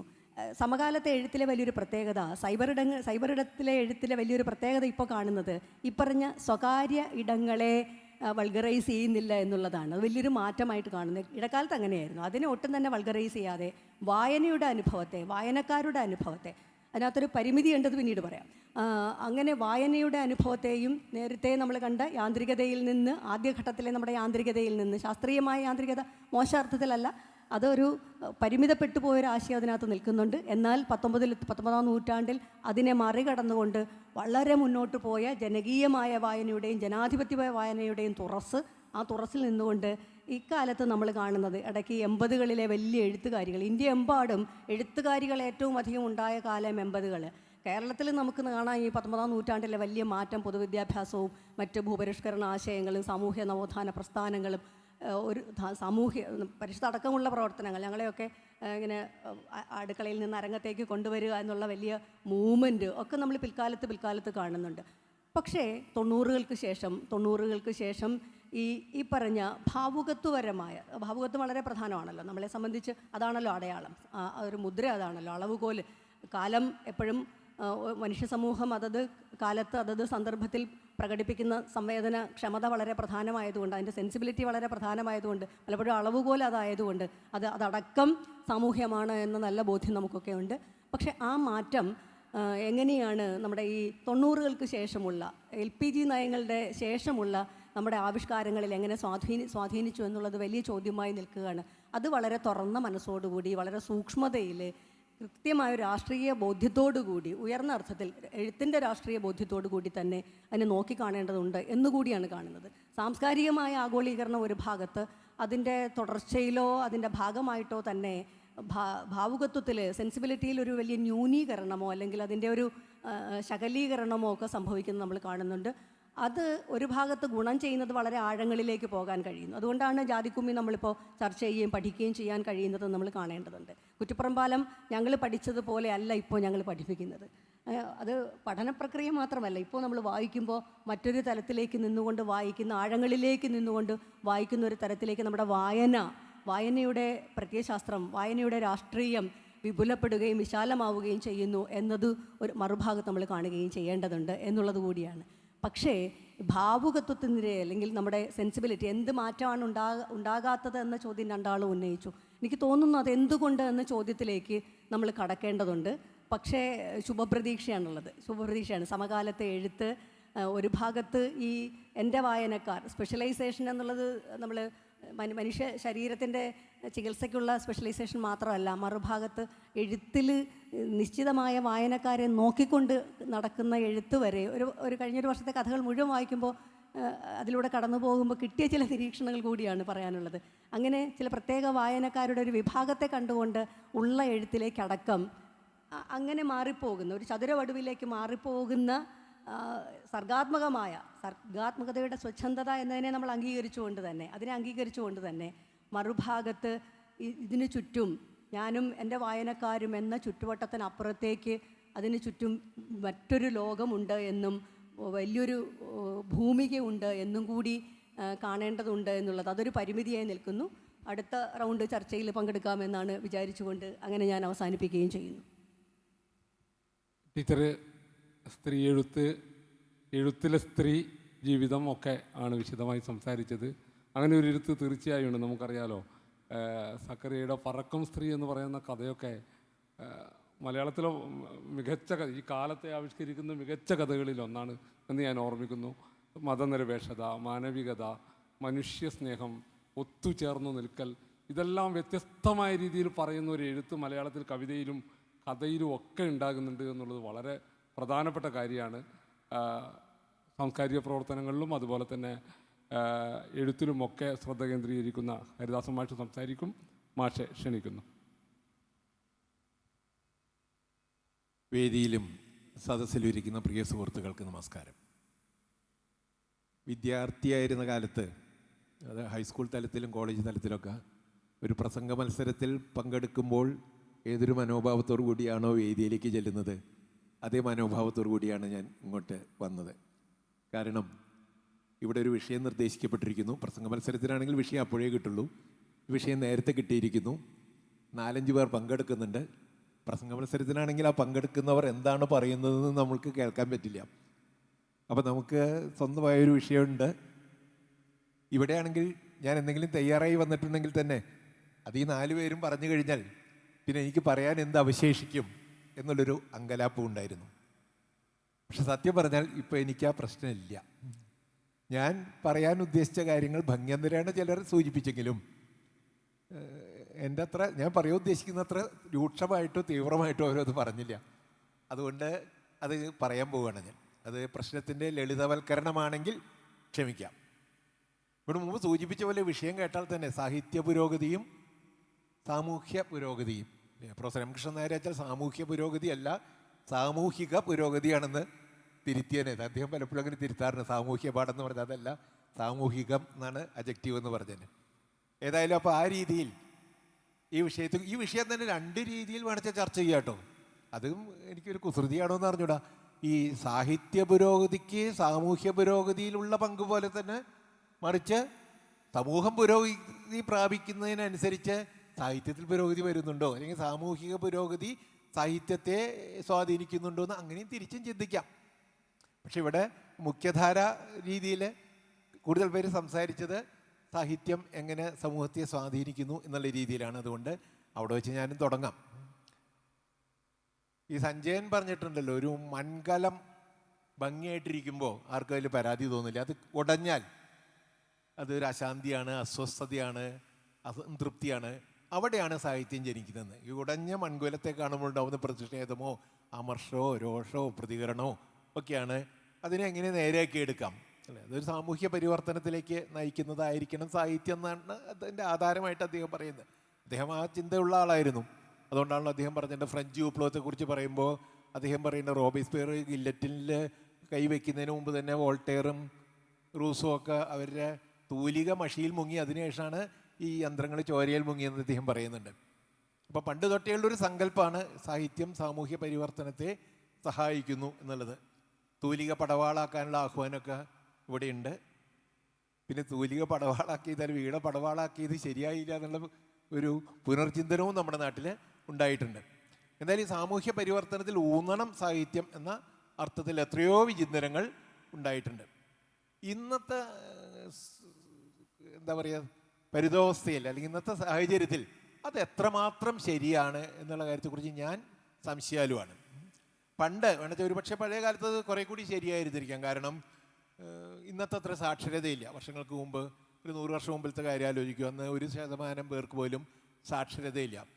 സാഹിത്യം വായിക്കാൻ ആൾക്കാർക്ക് പറ്റില്ല. അപ്പോൾ പണ്ട് കാലത്ത് ഈ കലയെ വിശാലമായിട്ട് തിരിക്കുമ്പോൾ ശ്രവ്യകല ദൃശ്യകല എന്ന് തിരിച്ചിരുന്ന കാലത്ത് സാഹിത്യത്തെ പെടുത്തിയിരുന്നത് ശ്രവ്യകലയിലായിരുന്നു. കേട്ട് ആസ്വദിക്കാൻ ഒരു ഗ്രാമത്തിൽ ചിലപ്പോൾ ഒരാൾക്ക് പോലും അക്ഷരാഭ്യാസം ഇല്ലാത്ത അവസ്ഥ. അപ്പോൾ സാഹിത്യം ആരെങ്കിലും വായിക്കും, മറ്റുള്ളവർ കേൾക്കും. അങ്ങനെയാണ് നമ്മുടെ നാട്ടിൽ ഈ രാമായണ പാരായണം മഹാഭാരത പാരായണമൊക്കെ അങ്ങനെയാണ് ഈ രാമായണമൊക്കെ ആളുകളിലേക്ക് എത്തിയത്. അല്ലാണ്ട് നിങ്ങൾ വിചാരിക്കുന്നുണ്ടോ രാമായണമൊക്കെ ആൾക്കാർ വായിച്ചിട്ട് മനസ്സിലാക്കിയതാണ്? അല്ലെ, രാമായണത്തിൻ്റെയോ മഹാഭാരതത്തിൻ്റെയൊക്കെ സ്വാധീനം നമ്മുടെ സാമൂഹ്യ ജീവിതത്തിലുണ്ടെങ്കിൽ, നമ്മുടെ ദൈനംദിന ജീവിതത്തിലുണ്ടെങ്കിൽ അതിങ്ങനെ കേട്ട് കേട്ട് കേട്ട് വരുന്നതാണ്. അപ്പോൾ ഇതൊരു ശ്രവ്യകാവ്യം എന്നുള്ള രീതിയിലാണ് സാഹിത്യം പണ്ടേ നമ്മുടെ നാട്ടിൽ പ്രചരിച്ചിരുന്നത്. നമ്മുടെ നാട്ടിൽ നിന്ന് ഏത് സ്ഥലത്തും ഏത് രംഗത്തും അങ്ങനെയായിരുന്നു. അതുകൊണ്ടാണല്ലോ പല അമ്പലങ്ങളും പുരാണ പാരായണം എന്നൊക്കെ പറഞ്ഞപ്പോഴും വിഷയമുണ്ട്. തെക്കോട്ടുള്ള അമ്പലങ്ങളിലൊക്കെ രാവിലെ 10 തൊട്ട് 1 മണി വരെയൊക്കെ വെച്ച് കയറും അല്ലേ. ആ അമ്പലത്തിൽ വരാത്തവരും സമീപത്തൂടെ പോകുന്നവരും അടുത്തുള്ള വീട്ടുകാർക്കൊക്കെ ഇത് കേൾക്കാം. അങ്ങനെ ഒരു അവസ്ഥയുണ്ട്. നമ്മുടെ നാട്ടിൽ തന്നെ എസ് കെ പൊറ്റക്കാടിൻ്റെ നോവലുകളിലൊക്കെ പറയുന്നുണ്ട്, ആ കാലത്ത് 2ാം ലോക മഹായുദ്ധമൊക്കെ നടക്കുന്ന കാലത്ത് ബാർബർ ഷോപ്പിലൊക്കെ ആൾക്കാർ പത്രം വായിക്കുന്നു. എല്ലാവർക്കും പത്രം വായിക്കാൻ പറ്റില്ല. പത്രവായന സാക്ഷരർക്ക് മാത്രം പറ്റിയ കാര്യമാണ്, ഒരു ലക്ഷറിയാണ്. അപ്പോൾ ചിലർ പത്രം വായിക്കും. പത്രം വായിക്കുന്ന ആൾക്ക് ചായ വാങ്ങിച്ചു കൊടുത്ത് മറ്റുള്ളവർ വീണ്ടും വീണ്ടും വായിപ്പിച്ച് കാര്യങ്ങൾ മനസ്സിലാക്കുന്നുള്ള രീതിയിൽ. ദിനേശ് ബീഡിൻ്റെ നമുക്കറിയാമല്ലോ, അവിടെ ആനുകാലികങ്ങളൊക്കെ ആരെങ്കിലും വായിച്ചു കൊടുക്കും, മറ്റുള്ളവർ കേൾക്കും. അവർ ബീഡി തീർക്കണ്ട, അവർ വായിച്ചാൽ മതി. വായിക്കുന്ന ആൾ വൈകുന്നേരം വരെ വായിക്കുക, മറ്റുള്ളവരത് കേൾക്കുക. അപ്പോൾ ഈ രീതിയിൽ സാഹിത്യം സാമാന്യ ജനത്തെ അല്ലെങ്കിൽ സമൂഹത്തെ സ്വാധീനിച്ചിരുന്ന ഒരു കാലഘട്ടം ഉണ്ടായിരുന്നു നമ്മുടെ നാട്ടിൽ. പക്ഷെ ഇന്ന് നമ്മുടെ നാട്ടിൽ തന്നെ ഇന്ന് ഇവിടെ മുമ്പ് പ്രസാദ് പറഞ്ഞ പോലെ ഇതൊരു വൈയക്തിക അനുഭവമായിട്ട് മാറിക്കൊണ്ടിരിക്കുകയാണെന്നുള്ള കാര്യത്തിൽ എനിക്ക് വലിയ സംശയമുണ്ട്, അല്ലെങ്കിൽ എൻ്റെ ധാരണ അങ്ങനെയാണ്. ഞാൻ മറ്റൊരു ധാരണ പറയാം. ഇപ്പം നമ്മുടെ നാട്ടിൽ രാഷ്ട്രീയ രംഗത്ത് വലിയൊരു മാറ്റം വരുത്തിയത് KPAC ആണ് അല്ലേ. കേരള പീപ്പിൾസ് ആർട്സ് ക്ലബ്ബ് കായംകുളത്തുണ്ടായ KPAC എന്നുള്ള സംഘടനയാണ് ഇവിടെ കമ്മ്യൂണിസ്റ്റ് പ്രസ്ഥാനത്തിന് വലിയ വേരോട്ടം ഉണ്ടാക്കുന്നതിന് കാരണം. അല്ലെങ്കിൽ നമ്മുടെ സാമൂഹ്യ രാഷ്ട്രീയ സാംസ്കാരിക രംഗത്തൊക്കെ വലിയൊരു ബോധവൽക്കരണവും വലിയൊരു മാനസിക അവസ്ഥയിൽ പരിവർത്തനവും വരുത്തിയത് KPAC ആണ്. അതിന് തുടക്കം കുറിച്ചത് നിങ്ങളെന്നെ കമ്മ്യൂണിസ്റ്റാക്കി എന്ന തോപ്പിൽ ബാസിയുടെ നാടകമാണ്. അതിലെ തോപ്പിൽ കൃഷ്ണപിള്ളയുടെയും മറ്റുള്ളവർ അഭിനയം, ONVയുടെയും ദേവരാജിൻ്റെയും സംഗീത വിഭാഗം, KS ജോർജ്, അങ്ങനെ ആ നാടകം നമ്മുടെ നാടിനെ ഇളക്കി മറിച്ചു എന്നറിയാം. ഒരുപാട് പേരുമാരെ ആ നാടകത്തിൽ അവസാനം കാണിക്കുന്നു പരമപിള്ള കൊടിയും അയച്ച് ജാതിയിൽ ചേർന്നു എന്ന് പറയുന്ന പോലെ. അങ്ങനെ പലരും നമ്മുടെ നാട്ടിലെ പ്രസ്ഥാനത്തിലേക്ക് ആ നാടകം കണ്ടവർ വന്നു. നിങ്ങൾ മറിച്ചൊന്ന് ആലോചിച്ച് നോക്കൂ. തോപ്പിൽ ബാസി നിങ്ങളെന്നെ കമ്മ്യൂണിസ്റ്റ് ആക്കി എന്ന പേരിൽ ഒരു നോവൽ എഴുതി അലമാറിയിൽ വെച്ചു, കുറച്ച് ഗ്രന്ഥശാലകളിൽ ഇത് വാങ്ങിച്ചു വെച്ചു എന്ന് വെച്ചാൽ ഈ മാറ്റം ഉണ്ടാവുമോ? അപ്പോൾ ഈ സാമൂഹ്യ പരിവർത്തനം വരുത്തുന്നത് കേവലം സാഹിത്യമാണോ അതിൻ്റെ കലാപ്രകടനം അവിടെയാണെങ്കിൽ ഞാനതിനോട് യോജിക്കുന്നു. പക്ഷെ കേവലം സാഹിത്യം എന്ന നിലയ്ക്ക് ഇത് എത്രമാത്രം സ്വാധീനം നമ്മുടെ നാട്ടിൽ ചെലുത്തുന്നുണ്ട്, അല്ലെങ്കിൽ ജനങ്ങളിൽ സാമാന്യ ജനത്തിൽ ചെലുത്തുന്നുണ്ട് എന്നുള്ള കാര്യത്തെക്കുറിച്ച് എനിക്ക് സംശയമുണ്ട്. ഇതുപോലെ തന്നെയാണ് നമ്പൂതിരി സമുദായത്തിൽ വരുത്തിയ മാറ്റങ്ങളിലുള്ള നാടകങ്ങളാണത്. അടുക്കളയിൽ നിന്ന് അരങ്ങത്തിക്കുന്ന VT ഭട്ടതിരിപ്പാടിൻ്റെ നാടകമാണെങ്കിലും, പ്രേംജിയുടെ ഋതുമതിയാണെങ്കിലും, MRBയുടെ മറക്കുടിക്കലിലെ മഹാനരകമാണെങ്കിലും, ഇവിടെ പറഞ്ഞ തൊഴിൽശാലയിലേക്കായാലും, ഇടശ്ശേരിയുടെ കൂട്ടുകൃഷിയായാലും, K. ദാമോദരൻ്റെ പാട്ടബാക്കിയായാലും, KT മുഹമ്മദിൻ്റെ ഇത് ഭൂമിയാണ്, ഇതൊക്കെ നമ്മുടെ നാട്ടിൽ സാമൂഹ്യ പരിവർത്തനത്തിലേക്ക് നയിച്ച, സാമൂഹ്യ പുരോഗതിയിലേക്ക് നയിച്ച. പക്ഷെ ഇതൊന്നും കേവലം സാഹിത്യം എന്നുള്ള രീതിയിൽ നമ്മുടെ സമൂഹത്തെ അടയാളപ്പെടുത്തിയിട്ടില്ല. ഇതൊക്കെ നാടകങ്ങളായിരുന്നു. ആ കാലത്ത് എഴുതിയ നോവലുകളൊന്നും അല്ലെങ്കിൽ കഥകളൊന്നും ആ രീതിയിൽ സ്വാധീനിച്ചിട്ടുണ്ടെന്ന അഭിപ്രായം എനിക്കില്ല. ഇന്നലെ ഞാൻ ഇവിടെ വേറൊരു ചർച്ചയിൽ ആ രീതിയിലൊന്നും സൂചിപ്പിക്കുകയുണ്ടായി. ആശയം എനിക്ക് അവിടെ വികസിപ്പിക്കാൻ പറ്റിയില്ല. ഇന്നലെ വേദി 2 നടന്ന നോവലിസ്റ്റുകളുടെ ചർച്ചയിൽ TD രാമകൃഷ്ണനും KP രാമനുണ്ണിയും രാജേന്ദ്രൻ ഒക്കെ പങ്കെടുത്ത ചർച്ചയിൽ KP രാമനുണ്ണി പറയണ്ടായി, തകഴിയുടെ 2 ഇടങ്ങളിലെ കോരയുടെയും ചാത്തനൊക്കെ തകഴി സൃഷ്ടിച്ചതിന് ശേഷമാണ് സമൂഹത്തിൽ അത്ര ആൾക്കാരുണ്ടാവുന്നത്. അത് തികച്ചും തെറ്റായൊരു വാദം. ഞാൻ പിന്നെ അത് സമർത്ഥിച്ചില്ല, അല്ല ഞാനത് ഓഡിയൻസിനായിട്ട് ഒരു വിയോജിപ്പുണ്ട്. കാരണം ഞാനിത് പറഞ്ഞില്ലേ, തകഴി രണ്ടിടങ്ങഴി എഴുതുന്നത് 1948. പിന്നെ വയലാറും കഴിഞ്ഞു, സ്വാതന്ത്ര്യ സമരവും കിട്ടി, കർഷക സംഘമൊക്കെ ഉണ്ടായി, കർഷക തൊഴിലാളികൾ സംഘടിക്കുകയും ഇത് കണ്ട് സമൂഹത്തിൽ വന്ന ഈ മാറ്റം, ആ മാറ്റം തകഴിയുടെ നോവലിൽ പ്രതിഫലിക്കുക ചെയ്തത്. തകഴി നോവൽ എഴുതിയിട്ട് കർഷകർ സംഘടിക്കുകയല്ല ചെയ്തത്. ഇത് തകഴിയുടെ ഒരു കുറ്റമായിട്ടോ അല്ലെങ്കിൽ സാഹിത്യത്തിൻ്റെ കുറ്റമായിട്ടോ ഞാൻ പറയല്ല. അപ്പോൾ നമ്മൾ പൊതുവെ ഇവിടെ ഇരിക്കുന്നവർ അധികം പേരും സാഹിത്യകാരന്മാരോ സാഹിത്യ പ്രണയികളോ സാഹിത്യ ആസ്വാദകരോ ഒക്കെ ആയതുകൊണ്ട് നമ്മൾ വ്യവഹരിക്കുന്ന ഈ മണ്ഡലം കുറച്ച് ശ്രേഷ്ഠമാണ്, കുറച്ച് പ്രമുഖമാണ്, കുറച്ച് പ്രസക്തമാണ് എന്ന് നമുക്ക് തോന്നലുള്ളതുകൊണ്ട് ബഹുജനത്തെ ഇത് എത്രമാത്രം ബാധിക്കുന്നു എന്നുള്ള കാര്യത്തെക്കുറിച്ച് ഞാൻ സംശയാലുവാണ്. ഇവിടെ പേടി വികസന കോർപ്പറേഷൻ കവിതയെക്കുറിച്ചിട്ട് പ്രസാദ് പറഞ്ഞു. അതേ ദേശാഭിമാനി ലക്കത്തിൽ സച്ചിദാനന്ദ മാഷിൻ്റെ പ്രതിഷ്ഠ എന്ന കവിതയാണ്. വളരെ മനോഹരമായ കവിതയാണ്, വളരെ ശക്തമായ, വളരെ തീവ്രമായൊരു കവിതയാണ്. മാത്രമല്ല, മാഷ് കഴിഞ്ഞ ഒരു 2 വർഷമായിട്ട് എനിക്ക് തോന്നുന്നു ഈ രീതിയിൽ കുറേ കവിതകൾ എഴുതിയിട്ടുണ്ട്. 10-12 കവിതകൾ മാഷ് ഇന്ന് നമ്മുടെ നാട്ടിൽ പറഞ്ഞു, കേരളത്തിലല്ല ഇന്ത്യയിൽ പൊതുവെ ഉണ്ടായി വരുന്ന ഉരുണ്ടുകൂടി വരുന്ന രാഷ്ട്രീയ കാലാവസ്ഥയ്ക്കെതിരെ, മതാത്മകതയ്ക്കെതിരെ, നമ്മുടെ പുറകോട്ട് പോക്കിന് എതിരെയൊക്കെ അദ്ദേഹം ശക്തമായിട്ട് കവിതയിലൂടെ പ്രതികരിച്ചു. പക്ഷേ മലയാള കവിതയിൽ അദ്ദേഹം ഇങ്ങനെയൊക്കെ പ്രതികരിച്ചിട്ടും നമ്മുടെ സമൂഹത്തിൽ കഴിഞ്ഞ ഒരു വർഷം, ഏതാണ്ട് 2023 ഫെബ്രുവരി 2-ാം തീയതി ഉണ്ടായിരുന്ന ഇത്തരം ചിന്തകൾ ഇന്നേക്ക് കൂടുകയാണോ കുറയുകയാണോ ചെയ്തത്? ഇങ്ങനെ കൃത്യമായിട്ട് അളക്കാവുന്ന ഒന്നാണ് സാമൂഹ്യ പുരോഗതി എന്ന് ഞാൻ സമർത്ഥിക്കല്ല. പക്ഷേ ഇതൊക്കെ വളർന്നു വരികയാണ് ചെയ്യുന്നത് എന്ന് എനിക്ക് തോന്നുന്നു. ഞാനിവിടെ ഈ ഹാളിലിരുന്ന് പലപ്പോഴും പല ചർച്ചയും കേട്ട് മടുത്തപ്പോൾ എൻ്റെ സംസാരം കേട്ട് നിങ്ങൾക്കും മടുപ്പ് തോന്നുന്നുണ്ടാവും കേട്ടോ, അത് വേറെ കാര്യം. പക്ഷെ നിങ്ങൾ ഇവിടെ ഇരിക്കുന്നവർ കേൾക്കാൻ ബാധ്യസ്ഥരാണ്. ഞാൻ അവിടെ ഇങ്ങനെ ഇരുന്നിട്ട് ചിലപ്പോൾ അടുത്തുള്ളവർ ചിലരുടെ ഫോണിലേക്കൊക്കെ ഇതിൽ ഒളിച്ചു നടത്തിയപ്പോൾ പലരും പ്രൊഫൈൽ പിക്ചർ ശ്രീരാമനോ അവിടുത്തെ വിഗ്രഹമാണ് ഇവിടെ ഇരിക്കുന്നവരുടെ പോലും. ആ രീതിയിൽ നമ്മുടെ നാട്ടിൽ ഇത്തരം ഒരു ചിന്ത വ്യാപകമാകുന്നു. നമ്മൾ ഇത്തരം കവിതകൾ ധാരാളമായിട്ട് എഴുതിക്കൊണ്ടിരിക്കുകയും ചെയ്യുന്നു. മറ്റൊരു രീതിയിൽ ഞാൻ പറഞ്ഞ, കേരളത്തിൽ 4 ലക്ഷം മലയാളികളുണ്ട്, 4 കോടി മലയാളികളുണ്ട്. ഈ 4 കോടി മലയാളികളുള്ളവരിൽ KGSൻ്റെയും സച്ചിദാനന്ദൻ്റെയൊക്കെ കവിത വായിക്കുന്നവർ എത്ര പേരുണ്ട്? 1 ലക്ഷം ഉണ്ടോ? ആത്മാർത്ഥമായിട്ട് ചിന്തിച്ചു നോക്കൂ. ഇവിടെ ഇരിക്കുന്നവർ തന്നെ എത്ര പേര് കവിത വായിക്കുന്നവരുണ്ട്? പണ്ട് എനിക്ക് തോന്നുന്നു കവി സമ്മേളനം, നമ്മുടെ അയ്യപ്പ പണിക്കരും കടമ്മനിട്ടിയൊക്കെ ഒരു കവിയരങ്ങുകൾ സംഘടിപ്പിച്ച കാലത്ത് അത് കവിത ഒരു കലാരൂപമായിട്ട് മാറി. അവിടെ കുറച്ചുകൂടി സ്വാധീനം ചെലുത്താൻ കഴിഞ്ഞു.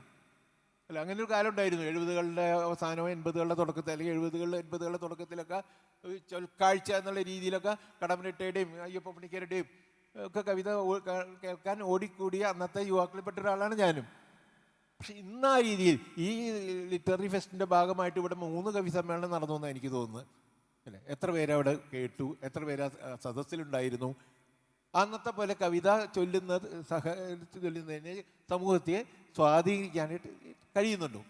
ഇപ്പം എനിക്ക് തോന്നുന്നത് സാക്ഷരത കൂടിയതോടുകൂടി ഏതാണ്ട് 100% സാക്ഷരത നമ്മൾ ആയപ്പോൾ ഈ സാഹിത്യം കുറെ കൂടി ഒരു സ്വകാര്യ വിനോദമായിട്ട് മാറുകയും പുസ്തകം വായിക്കപ്പെടുകയും. ഇപ്പോൾ നമ്മുടെ ഏറ്റവും പ്രശസ്തരായിട്ടുള്ള ചെറുകഥാകൃത്ത് നോവലിസ്റ്റ് അശോക മുമ്പിലിരിക്കുന്നുണ്ട്. അശോകൻ്റെ കാട്ടൂർ കടവ് എന്നുള്ള നോവൽ നമ്മൾ പലരും വായിച്ചു, നമുക്കതൊക്കെ ഇഷ്ടപ്പെട്ടു, പലരും ഫേസ്ബുക്കിൽ എഴുതി. പക്ഷേ ഈ സമൂഹത്തെ അത് ആ നോവൽ എന്തുമാത്രം സ്വാധീനിക്കും? അതിനെ സ്വാധീനിക്കുമോ? നേരെ മറിച്ച് അതൊരു സിനിമയായിട്ട് വന്നിട്ടുണ്ടെങ്കിൽ സ്വാധീനിച്ചു എന്ന് വരും എനിക്ക് തോന്നുന്നു. അല്ല, അതൊരു കലാരൂപം എന്നുള്ള രീതിയല്ല. ഇപ്പോൾ ഹൗ ഓൾഡ് ആർ യു എന്നുള്ള മഞ്ജു വാര്യരുടെ സിനിമ നമ്മുടെ നാട്ടിൽ കുറേ കാലമായിട്ട് കാർഷിക ഡിപ്പാർട്ട്മെൻറ്റ് ഇങ്ങനെ കൃഷി വളർത്തു എല്ലാവരും കൃഷി ചെയ്യണമെന്ന് പറഞ്ഞുകൊണ്ടേയിരിക്കുന്നു. കോവിഡ് കാലത്ത് പലരും ടെറസിലും കൃഷി ചെയ്യാൻ തുടങ്ങി. പക്ഷെ അതിലേറെ ഈ കാർഷിക വകുപ്പിൻ്റെ ഉദീരണങ്ങൾക്ക് കൂടുതലായിട്ട് ഈ സിനിമയ്ക്ക് നമ്മുടെ നാട്ടിൽ കാർഷിക രംഗത്തോടൊരു അനുകൂല മനോഭാവം സൃഷ്ടിക്കാൻ കഴിഞ്ഞിട്ടുണ്ടെന്ന് എനിക്ക് തോന്നുന്നത്. അതാണ് ഞാൻ പറഞ്ഞത്, കല എന്നുള്ള കലയും സാഹിത്യവും ഒരു കല തന്നെ. പക്ഷേ രംഗകലകളോ അല്ലെങ്കിൽ അവതരണ കലകളോ പെർഫോമിംഗ് ആർട്സിലുമായിട്ട് സാഹിത്യത്തിന് മത്സരിച്ച് ആ രീതിയിലൊരു സാമൂഹ്യ പുരോഗതിയിലേക്ക് സമൂഹത്തെ നയിക്കാൻ കഴിയുമോ എന്നുള്ള കാര്യം സംശയമുണ്ട്. അത് ഉദ്ദിഷ്ടമാണോ എന്നുള്ള കാര്യത്തെക്കുറിച്ച് എനിക്ക് സംശയമുണ്ട്. മറ്റൊരു സിനിമയുണ്ടല്ലോ, ഗ്രേറ്റ് ഇന്ത്യൻ കിച്ചൺ, അല്ലേ? അത് കണ്ട് നമ്മുടെ സ്ത്രീ അവസ്ഥയെക്കുറിച്ച് അല്ലെ ഇവിടെ പരാമർശിക്കപ്പെട്ട പല നോവലുകളോ അല്ലെങ്കിൽ നാടകങ്ങളോ കവിതകൾക്കൊക്കെ അതിലൊക്കെ കൂടുതലായിട്ട് നമ്മുടെ നാട്ടിൽ ഇന്നത്തെ സ്ത്രീയുടെ അവസ്ഥയെ വളരെ വ്യക്തമായിട്ട് വളരെ ശക്തമായിട്ട് അവതരിപ്പിക്കാൻ ഇതിന് കഴിഞ്ഞു, ആ സിനിമയ്ക്ക് കഴിഞ്ഞു എന്നാണ് എൻ്റെ അഭിപ്രായം.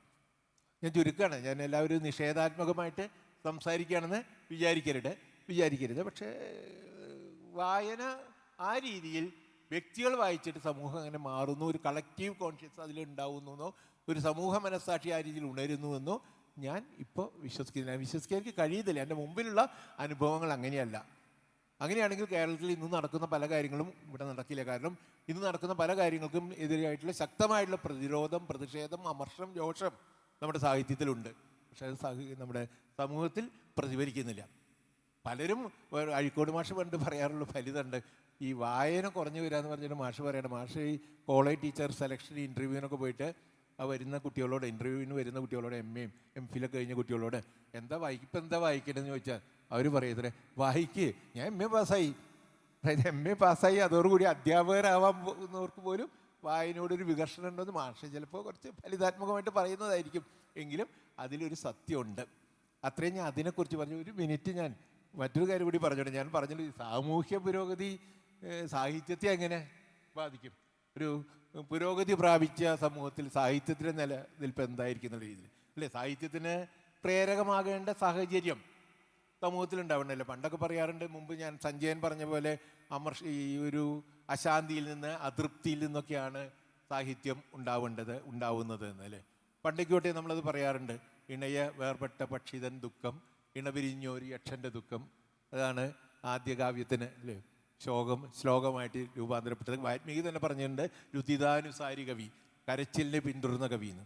അപ്പോൾ ഈ സമൂഹം വളരെയധികം പുരോഗതി പ്രാപിച്ച് സമൂഹത്തിലെല്ലാ അസമത്വങ്ങളും അനീതികളൊക്കെ നീങ്ങിക്കഴിഞ്ഞാൽ ഈ പിന്തുടരാൻ കരച്ചിൽ വേണ്ടേ അല്ലേ? അങ്ങനെ ഒരു അവസ്ഥയിലേക്ക് എത്തിയിട്ടുണ്ടെങ്കിൽ പിന്നെ അപ്പോൾ അവിടെ സാഹിത്യത്തിന് പ്രസക്തി കുറയോ? അങ്ങനെയും ചിന്തിക്കാമെന്ന് എനിക്ക് തോന്നുന്നു. അപ്പോൾ സമൂഹത്തിൻ്റെ കഷ്ടപ്പാടുകളിലെ അല്ലെങ്കിൽ സമൂഹത്തിലെ അനീതി, അധർമ്മം ഒക്കെ നിലനിൽക്കുന്നിടത്തോളം കാലം സാഹിത്യത്തിന് കൂടുതൽ സ്കോപ്പുണ്ട്, സാധ്യതയുണ്ടെന്ന് തോന്നുന്നു. കുറെ കൂടി സംതൃപ്തമായൊരു ജീവിതം എന്നുണ്ടെങ്കിൽ അപ്പോഴും നമ്മുടെ മാനസിക വ്യാപാരങ്ങൾക്ക് അതിർത്തിയില്ല. അവിടെയാണ് എനിക്ക് തോന്നുന്നത് അല്ലേ. സമൂഹം വളരെ സുരക്ഷിതമായൊരു ജീവിതമോ സന്തുഷ്ടമായ ജീവിതമോ ആൾക്കാർക്ക് ലഭിച്ചെങ്കിൽ പോലും മാനസികമായിട്ട് ഒരുപാട് അതിൻ്റെ വലിയൊരു ലോകം സാഹിത്യകാരന്മാർക്കും കവികൾക്കും മുമ്പിലൊക്കെ ഉണ്ട്. അത് അവർ ആവിഷ്കരിക്കുകയാണെങ്കിൽ തന്നെ. പക്ഷേ ഈ രീതിയിൽ സാമൂഹ്യ മാറ്റത്തിനല്ല, മാറ്റം ഉണ്ടായേക്കാം. കഥാർസിസൊക്കെ പറയും. കഥാർസിസ് അരിസ്റ്റോട്ടിൽ എന്താ പറഞ്ഞിരിക്കുന്നത്? വ്യക്തിയുടെ വിമലീകരണേ പറഞ്ഞിട്ടുള്ളൂ. വ്യക്തിയുടെ മനസ്സിനെ വിമലീകരിക്കുന്നു. മനസ്സിലെ മലിന വികാരങ്ങളെ ഒഴിവാക്കിക്കൊണ്ട് വ്യക്തിയെ സംശുദ്ധനാക്കി മാറ്റുന്നു. അങ്ങനെ വായിക്കുന്നവരെയല്ലേ സംശുദ്ധനാക്കി മാറ്റാൻ പറ്റുള്ളൂ. വായിക്കാത്ത ആൾക്ക് ഈ സാഹിത്യത്തിനെ സ്വാധീനിക്കാൻ കഴിയില്ലല്ലോ. അതുകൊണ്ട് എനിക്ക് തോന്നുന്നു ഇത് സാഹിത്യം ഒക്കെ വായനയൊക്കെ സമൂഹത്തിൽ അതിസമ്പന്നരോ അല്ലെങ്കിൽ അതിദരിദ്രരോ അല്ലാതെ ഒരു ഇടത്തരക്കാരുടെ വ്യക്തിപരമായ ആനന്ദമായിട്ട്, വിനോദമായിട്ട് നിലനിൽക്കാനാണ് സാധ്യത. പിന്നെ ഇവിടെ മുമ്പ് സൂചിപ്പിച്ച പോലെ ChatGPT ഒക്കെ വന്നിട്ടുണ്ടെങ്കിൽ ഇപ്പം തകഴി അങ്ങനെ നോവൽ എഴുതിയിരുന്നു എന്ന് പറഞ്ഞിട്ട് ഫീഡ് ചെയ്ത് കൊടുത്താൽ തകഴിയുടെ പുതിയ നോവൽ അത് എഴുതി തരും. ഇന്ന് ജീവിച്ചിരുന്ന തകഴി അങ്ങനെ എഴുതുന്നത് അല്ലേ? സച്ചിദാനന്ദ മാഷ് 5 കവിത കൊടുത്തിട്ടുണ്ടെങ്കിൽ അയോധ്യയെക്കുറിച്ച് വേറൊരു കവിത ChatGPT എഴുതി തരുന്ന ആ രീതിയിൽ സാഹിത്യകാരന്മാർക്കൊരു ഭീഷണി കൂടി ഉണ്ടായിട്ടുള്ള ഇന്നത്തെ ആ സാമൂഹ്യ പുരോഗതി അത്രമാത്രം ആയിട്ടുള്ള ഘട്ടത്തിൽ ഇതൊക്കെ പ്രശ്നമാണ് എന്ന് എനിക്ക് തോന്നുന്നു. മാഷും പറയുന്നത് വിശാലമായൊരു എഴുത്തുണ്ട്, എന്നാൽ വിശാലമാകുന്നുണ്ടോ നമ്മുടെ ജീവിതം എന്നുള്ള ഉത്കണ്ഠയാണ്. തീർച്ചയായും ഉത്കണ്ഠ നല്ലത് തന്നെയാണ്, നമുക്കെല്ലാം ഉണ്ടാകേണ്ടത് നല്ലത് തന്നെയാണ്. അത് മുന്നോട്ട് കൊണ്ടുപോകുക എന്നുള്ളതാണ് പ്രധാന. ഉത്കണ്ഠ നമ്മുടെ ഉള്ളിൽ ഉണ്ടാകുമ്പോൾ കുറച്ചുകൂടി പ്രതിരോധം തീർച്ചയായും നമ്മുടെ ജീവിതത്തിൽ ഉണ്ടാകുമെന്ന് തന്നെയാണ് പ്രതീക്ഷിക്കുന്നത്. ഇനി എന്തെങ്കിലും ഇതിനോട് കൂട്ടിച്ചേർക്കലുകൾ ഉണ്ടെങ്കിൽ, ഇവിടെ 4 പേർക്കും പാനലിലെ 4 പേർക്ക് എന്തെങ്കിലും ഒരു കൂട്ടിച്ചേർക്കലുകൾ ഉണ്ടെങ്കിൽ അതുകൂടി കഴിഞ്ഞിട്ട് സദസ്സിന് ഇടപെടാനുള്ള ഒരു അവസരം കൂടി ഉണ്ട്. കൂട്ടിച്ചേർക്കലുകൾക്ക് വേണ്ടിയിട്ട് കുമാരനെ ക്ഷണിക്കുന്നു.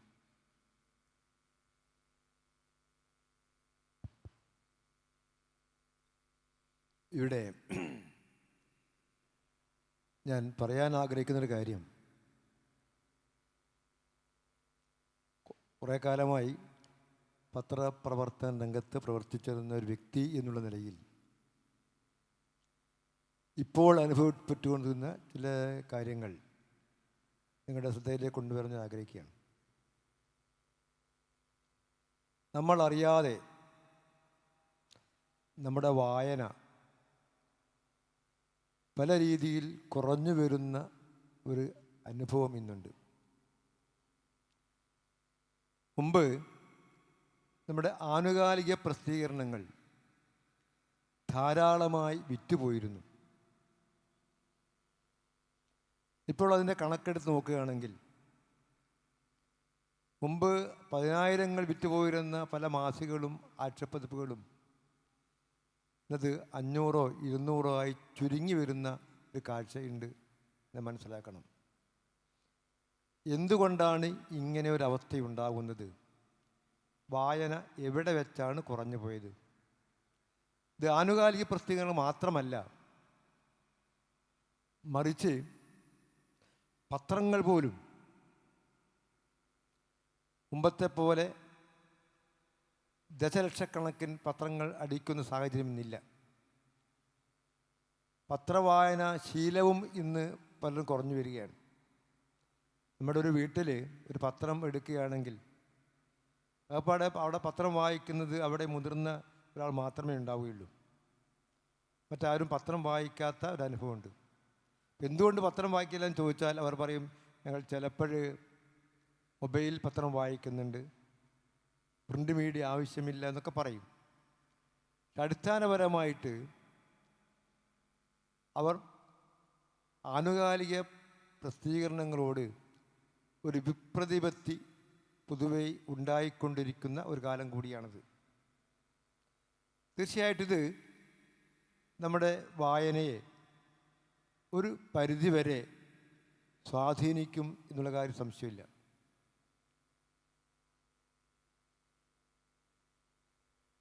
സാഹിത്യത്തെ സംബന്ധിച്ചിടത്തോളം മുമ്പൊരിക്കൽ MT പറഞ്ഞൊരു കാര്യം ഞാൻ ഓർമ്മിക്കുകയാണ്. മുമ്പ് ഒരു കഥ എഴുതി കഴിഞ്ഞാൽ ഒരിക്കൽ പോലും ഒരു വായനക്കാരനെ അന്വേഷിച്ച് ഒരു എഴുത്തുകാരന് പോകേണ്ട അവസ്ഥ ഉണ്ടായിരുന്നില്ല. ആ കഥ എഴുതി കഴിഞ്ഞാൽ അത് പ്രസിദ്ധീകരണത്തിന് കൊടുക്കുന്നു, അത് കൊടുത്തു കഴിഞ്ഞാൽ പ്രസിദ്ധീകരിക്കുന്നു.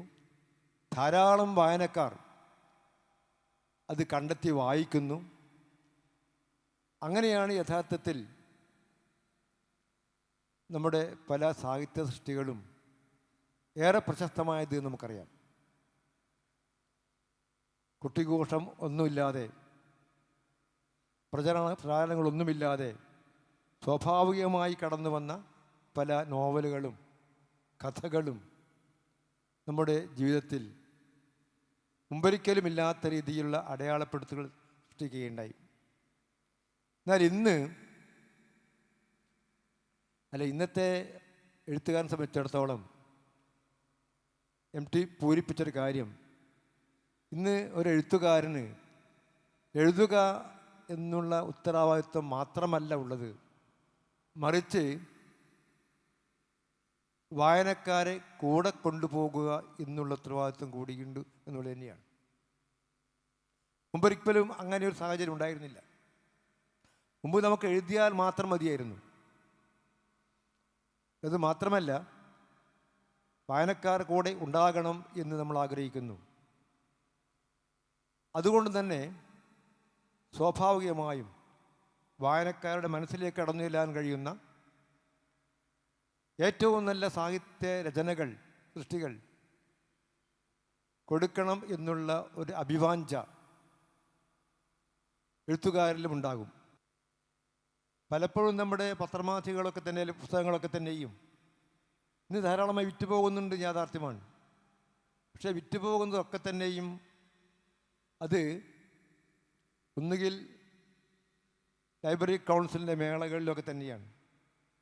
ലൈബ്രറി കൗൺസിലിലെ മേളകളിലായിരുന്നുവെങ്കിൽ മലയാളത്തിൽ എത്ര സാഹിത്യം വിറ്റുപോകുമെന്ന് പറഞ്ഞാൽ അത് പലപ്പോഴും നമുക്ക് ഒരുപാട് പേടി തോന്നും. അതേസമയം നല്ല കൃതികൾ വിറ്റുപോകുന്നുണ്ട്. അതിന് യാതൊരു ആമുഖത്തിൻ്റെ ആവശ്യമില്ല. അവിടെയാണ് നല്ല കൃതി ഏത്, മോശം കൃതി ഏത്. അത്തരം നല്ല കൃതികൾ സ്വാഭാവികമായിട്ടും നമ്മുടെ സമൂഹത്തെ ഒരു പരിധിവരെ സ്വാധീനിക്കുകയും ചെയ്യും. പക്ഷെ ഇവിടെ ഒരു സാഹിത്യ സൃഷ്ടി എങ്ങനെയാണ് സമൂഹത്തെ സ്വാധീനിക്കുക ചോദിച്ചാൽ, ഒരു നാടകം സ്വാധീനിക്കുന്നത് പോലെ, അല്ലെങ്കിൽ സിനിമ സ്വാധീനിക്കുന്നത് പോലെ ഒരു വലിയ സമൂഹത്തെ അല്ല ഒരു പുസ്തകം സ്വാധീനിക്കുക. പുസ്തകം സ്വാധീനിക്കുന്നത് വായനക്കാരൻ്റെ സ്വകാര്യ നിമിഷങ്ങളിലേക്ക് കടന്നു ചെന്ന് സ്വകാര്യ അനുഭവമായി മാറിക്കൊണ്ട് ആ വായനക്കാരൻ്റെ അനുഭവമായി രൂപാന്തരപ്പെടുകയാണ്. അതാണ് കാഴ്ചയും വായനയും തമ്മിൽ വ്യത്യാസമുണ്ടാകുന്നത്. അതുകൊണ്ട് തന്നെ നമുക്കൊരിക്കൽ പോലും ഒരു സിനിമ സ്വാധീനിക്കപ്പെടുന്ന പോലെ, നാടകം സ്വാധീനിക്കപ്പെടുന്ന പോലെ ഒരു സാഹിത്യ സൃഷ്ടി സ്വാധീനിക്കപ്പെടും എന്ന് പറയാൻ സാധിക്കില്ല. മാത്രവുമല്ല, ഒരു സാഹിത്യ സൃഷ്ടി സ്വാധീനിക്കപ്പെടുന്നത്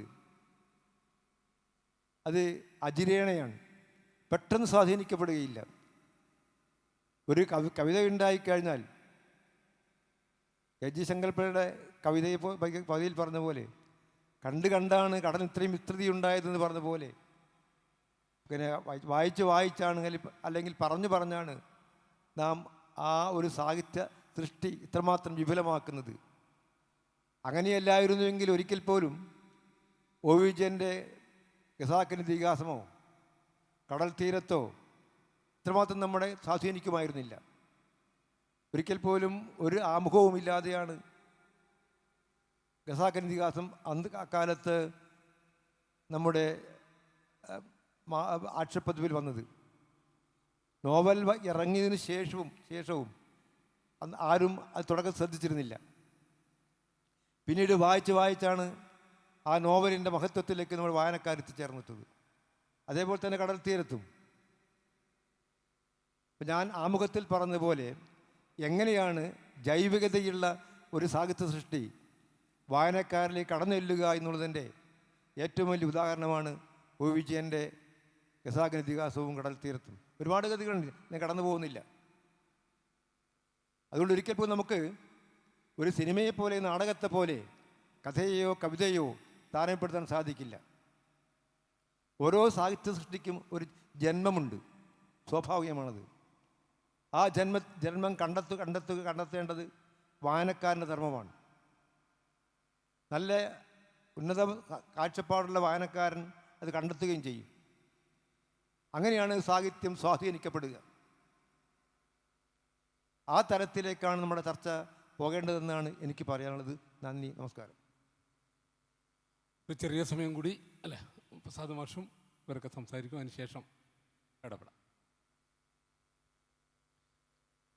നമ്മൾ സംസാരിക്കുമ്പോൾ ഏതെങ്കിലും ഒന്ന് രണ്ട് ഉദാഹരണങ്ങൾ എടുത്തു വെക്കാനേ സാധിക്കത്തുള്ളൂ. പ്രതിഷ്ഠ ഞാൻ കാണാതെ പോയതല്ല, ഞാൻ വായിച്ച കവിത തന്നെയാണ്.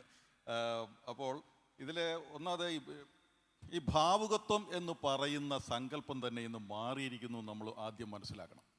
ഭാവുകത്വം എന്ന് പറയുന്നത് യഥാർത്ഥത്തിൽ പണ്ടുണ്ടായിരുന്നത് നമ്മുടെ മാധ്യമങ്ങൾ രൂപപ്പെടുത്തി കൊണ്ടുവന്ന ഒന്നാണെന്നാണ് ഞാൻ കരുതുന്നത്. മുഖ്യധാര പ്രസിദ്ധീകരണങ്ങൾ കൊണ്ടുവന്ന ഒരു സാംസ്കാരിക ബോധമാണ്, ഒരു വായനാ ബോധമാണ് യഥാർത്ഥത്തിൽ. ഇന്നിപ്പം കവിതയെ സംബന്ധിച്ചാണെങ്കിലും വേറെ ഏത് രചനയെ സംബന്ധിച്ചായാലും ആയിക്കോട്ടെ, വൈവിധ്യങ്ങളുടെ ഒരു ധാരാളിത്തം നമുക്ക് കാണാനായിട്ട് സാധിക്കുന്നുണ്ട്. ഈ വൈവിധ്യങ്ങളുടെ ധാരാളിത്തം എന്ന് പറയുന്നത് തന്നെയാണ് ഒരു ജനാധിപത്യ സ്വഭാവം എന്ന് പറയുന്നത്. ഇന്ത്യ തന്നെ നാനാത്വത്തിൽ ഏകത്വം എന്ന് പറയുന്ന ഒരു സാങ്കല്പിക സത്തയാണ് ഇന്ത്യ. ഏതാണ് ഇന്ത്യ എന്ന് ചോദിച്ചാൽ അതൊരു സാങ്കല്പിക സത്തയാണ്. അതിൻ്റെ അകത്ത് എല്ലാ വൈവിധ്യങ്ങളും ഉണ്ട്. ഈ വൈവിധ്യങ്ങളെ എല്ലാം കൂടെ ഉൾക്കൊള്ളുന്ന തലത്തിലാണ് യഥാർത്ഥത്തിൽ വർത്തമാനകാല സാഹിത്യം പോകുന്നതെന്ന് ഞാൻ വിശ്വസിക്കുന്നു. മലയാള കവിതയാണെങ്കിൽ ഏതെല്ലാം രീതിയിലുള്ള കവിതകളാണ് കടന്നു വരുന്നത് നമ്മൾ ആലോചിക്കുക. അതിൽ ഒന്ന് മാത്രമാണ് ശരി എന്ന് പറയുന്നത് എത്രമാത്രം യുക്തമാണ് എന്നതും മറ്റൊരു കാര്യമാണ്. അത് വീണ്ടും ചർച്ച എന്തെങ്കിലും ആണെന്നുണ്ടെങ്കിൽ അല്ലെങ്കിൽ മറ്റ് കാര്യത്തിലേക്ക് കടക്കാം. ഞാനൊരു കാര്യം മാത്രം മുന്നോട്ടേക്ക് ഇട്ടു എന്ന് മാത്രം. പിന്നെ ഈ പ്രസിദ്ധീകരണങ്ങൾ എന്ന് പറയുന്നത് യഥാർത്ഥത്തിൽ ഇന്നിപ്പോൾ വിറ്റുപോവുക എന്നതിനേക്കാൾ കൂടുതൽ ഈ പറയുന്ന എല്ലാ പ്രസിദ്ധീകരണങ്ങളും, മലയാളത്തിലെ എല്ലാ പ്രസിദ്ധീകരണങ്ങളും ഓൺലൈനായിട്ട് കിട്ടുന്ന ഒരു സാധ്യത ഇന്നുണ്ട്. ഞാൻ അങ്ങനെ സബ്സ്ക്രൈബ് ചെയ്ത ഒരു വ്യക്തിയാണ്. എല്ലാ വാരികകളും എല്ലാ ആനുകാലികങ്ങളും അപ്പോൾ അതാത് സമയത്ത് തന്നെ എനിക്ക് ലഭ്യമാകുന്നുണ്ട്. എനിക്ക് വീട്ടിലിരുന്ന് വായിക്കാനായിട്ട് പറ്റുന്നുണ്ട്. എനിക്ക് കടയിൽ പോയി വാങ്ങേണ്ട കാര്യമില്ല. അപ്പം വിൽപ്പനയും ഈ വാരികയുടെ വിൽപ്പനയും വായനയും തമ്മിൽ എന്തെങ്കിലും ബന്ധമുണ്ടോ എന്ന് നമ്മുടെ അതിൻ്റെ കണക്കെടുത്ത് പോകുമ്പോൾ അതിൽ ചെറിയ അപാകതയുണ്ട് എന്ന് ഞാൻ ചർച്ചയ്ക്ക് വേണ്ടി വെക്കുന്നു എന്ന് മാത്രം. പിന്നെ നമ്മുടെ വായന സ്വഭാവത്തിൽ മാറ്റം വന്നിരിക്കുന്നു. ക്യാപ്സ്യൂൾ കാര്യങ്ങളാണ് ഇന്ന് കൂടുതൽ നവമാധ്യമങ്ങളിൽ താല്പര്യം. എന്ന് പറഞ്ഞാൽ ദൈർഘ്യമേറിയ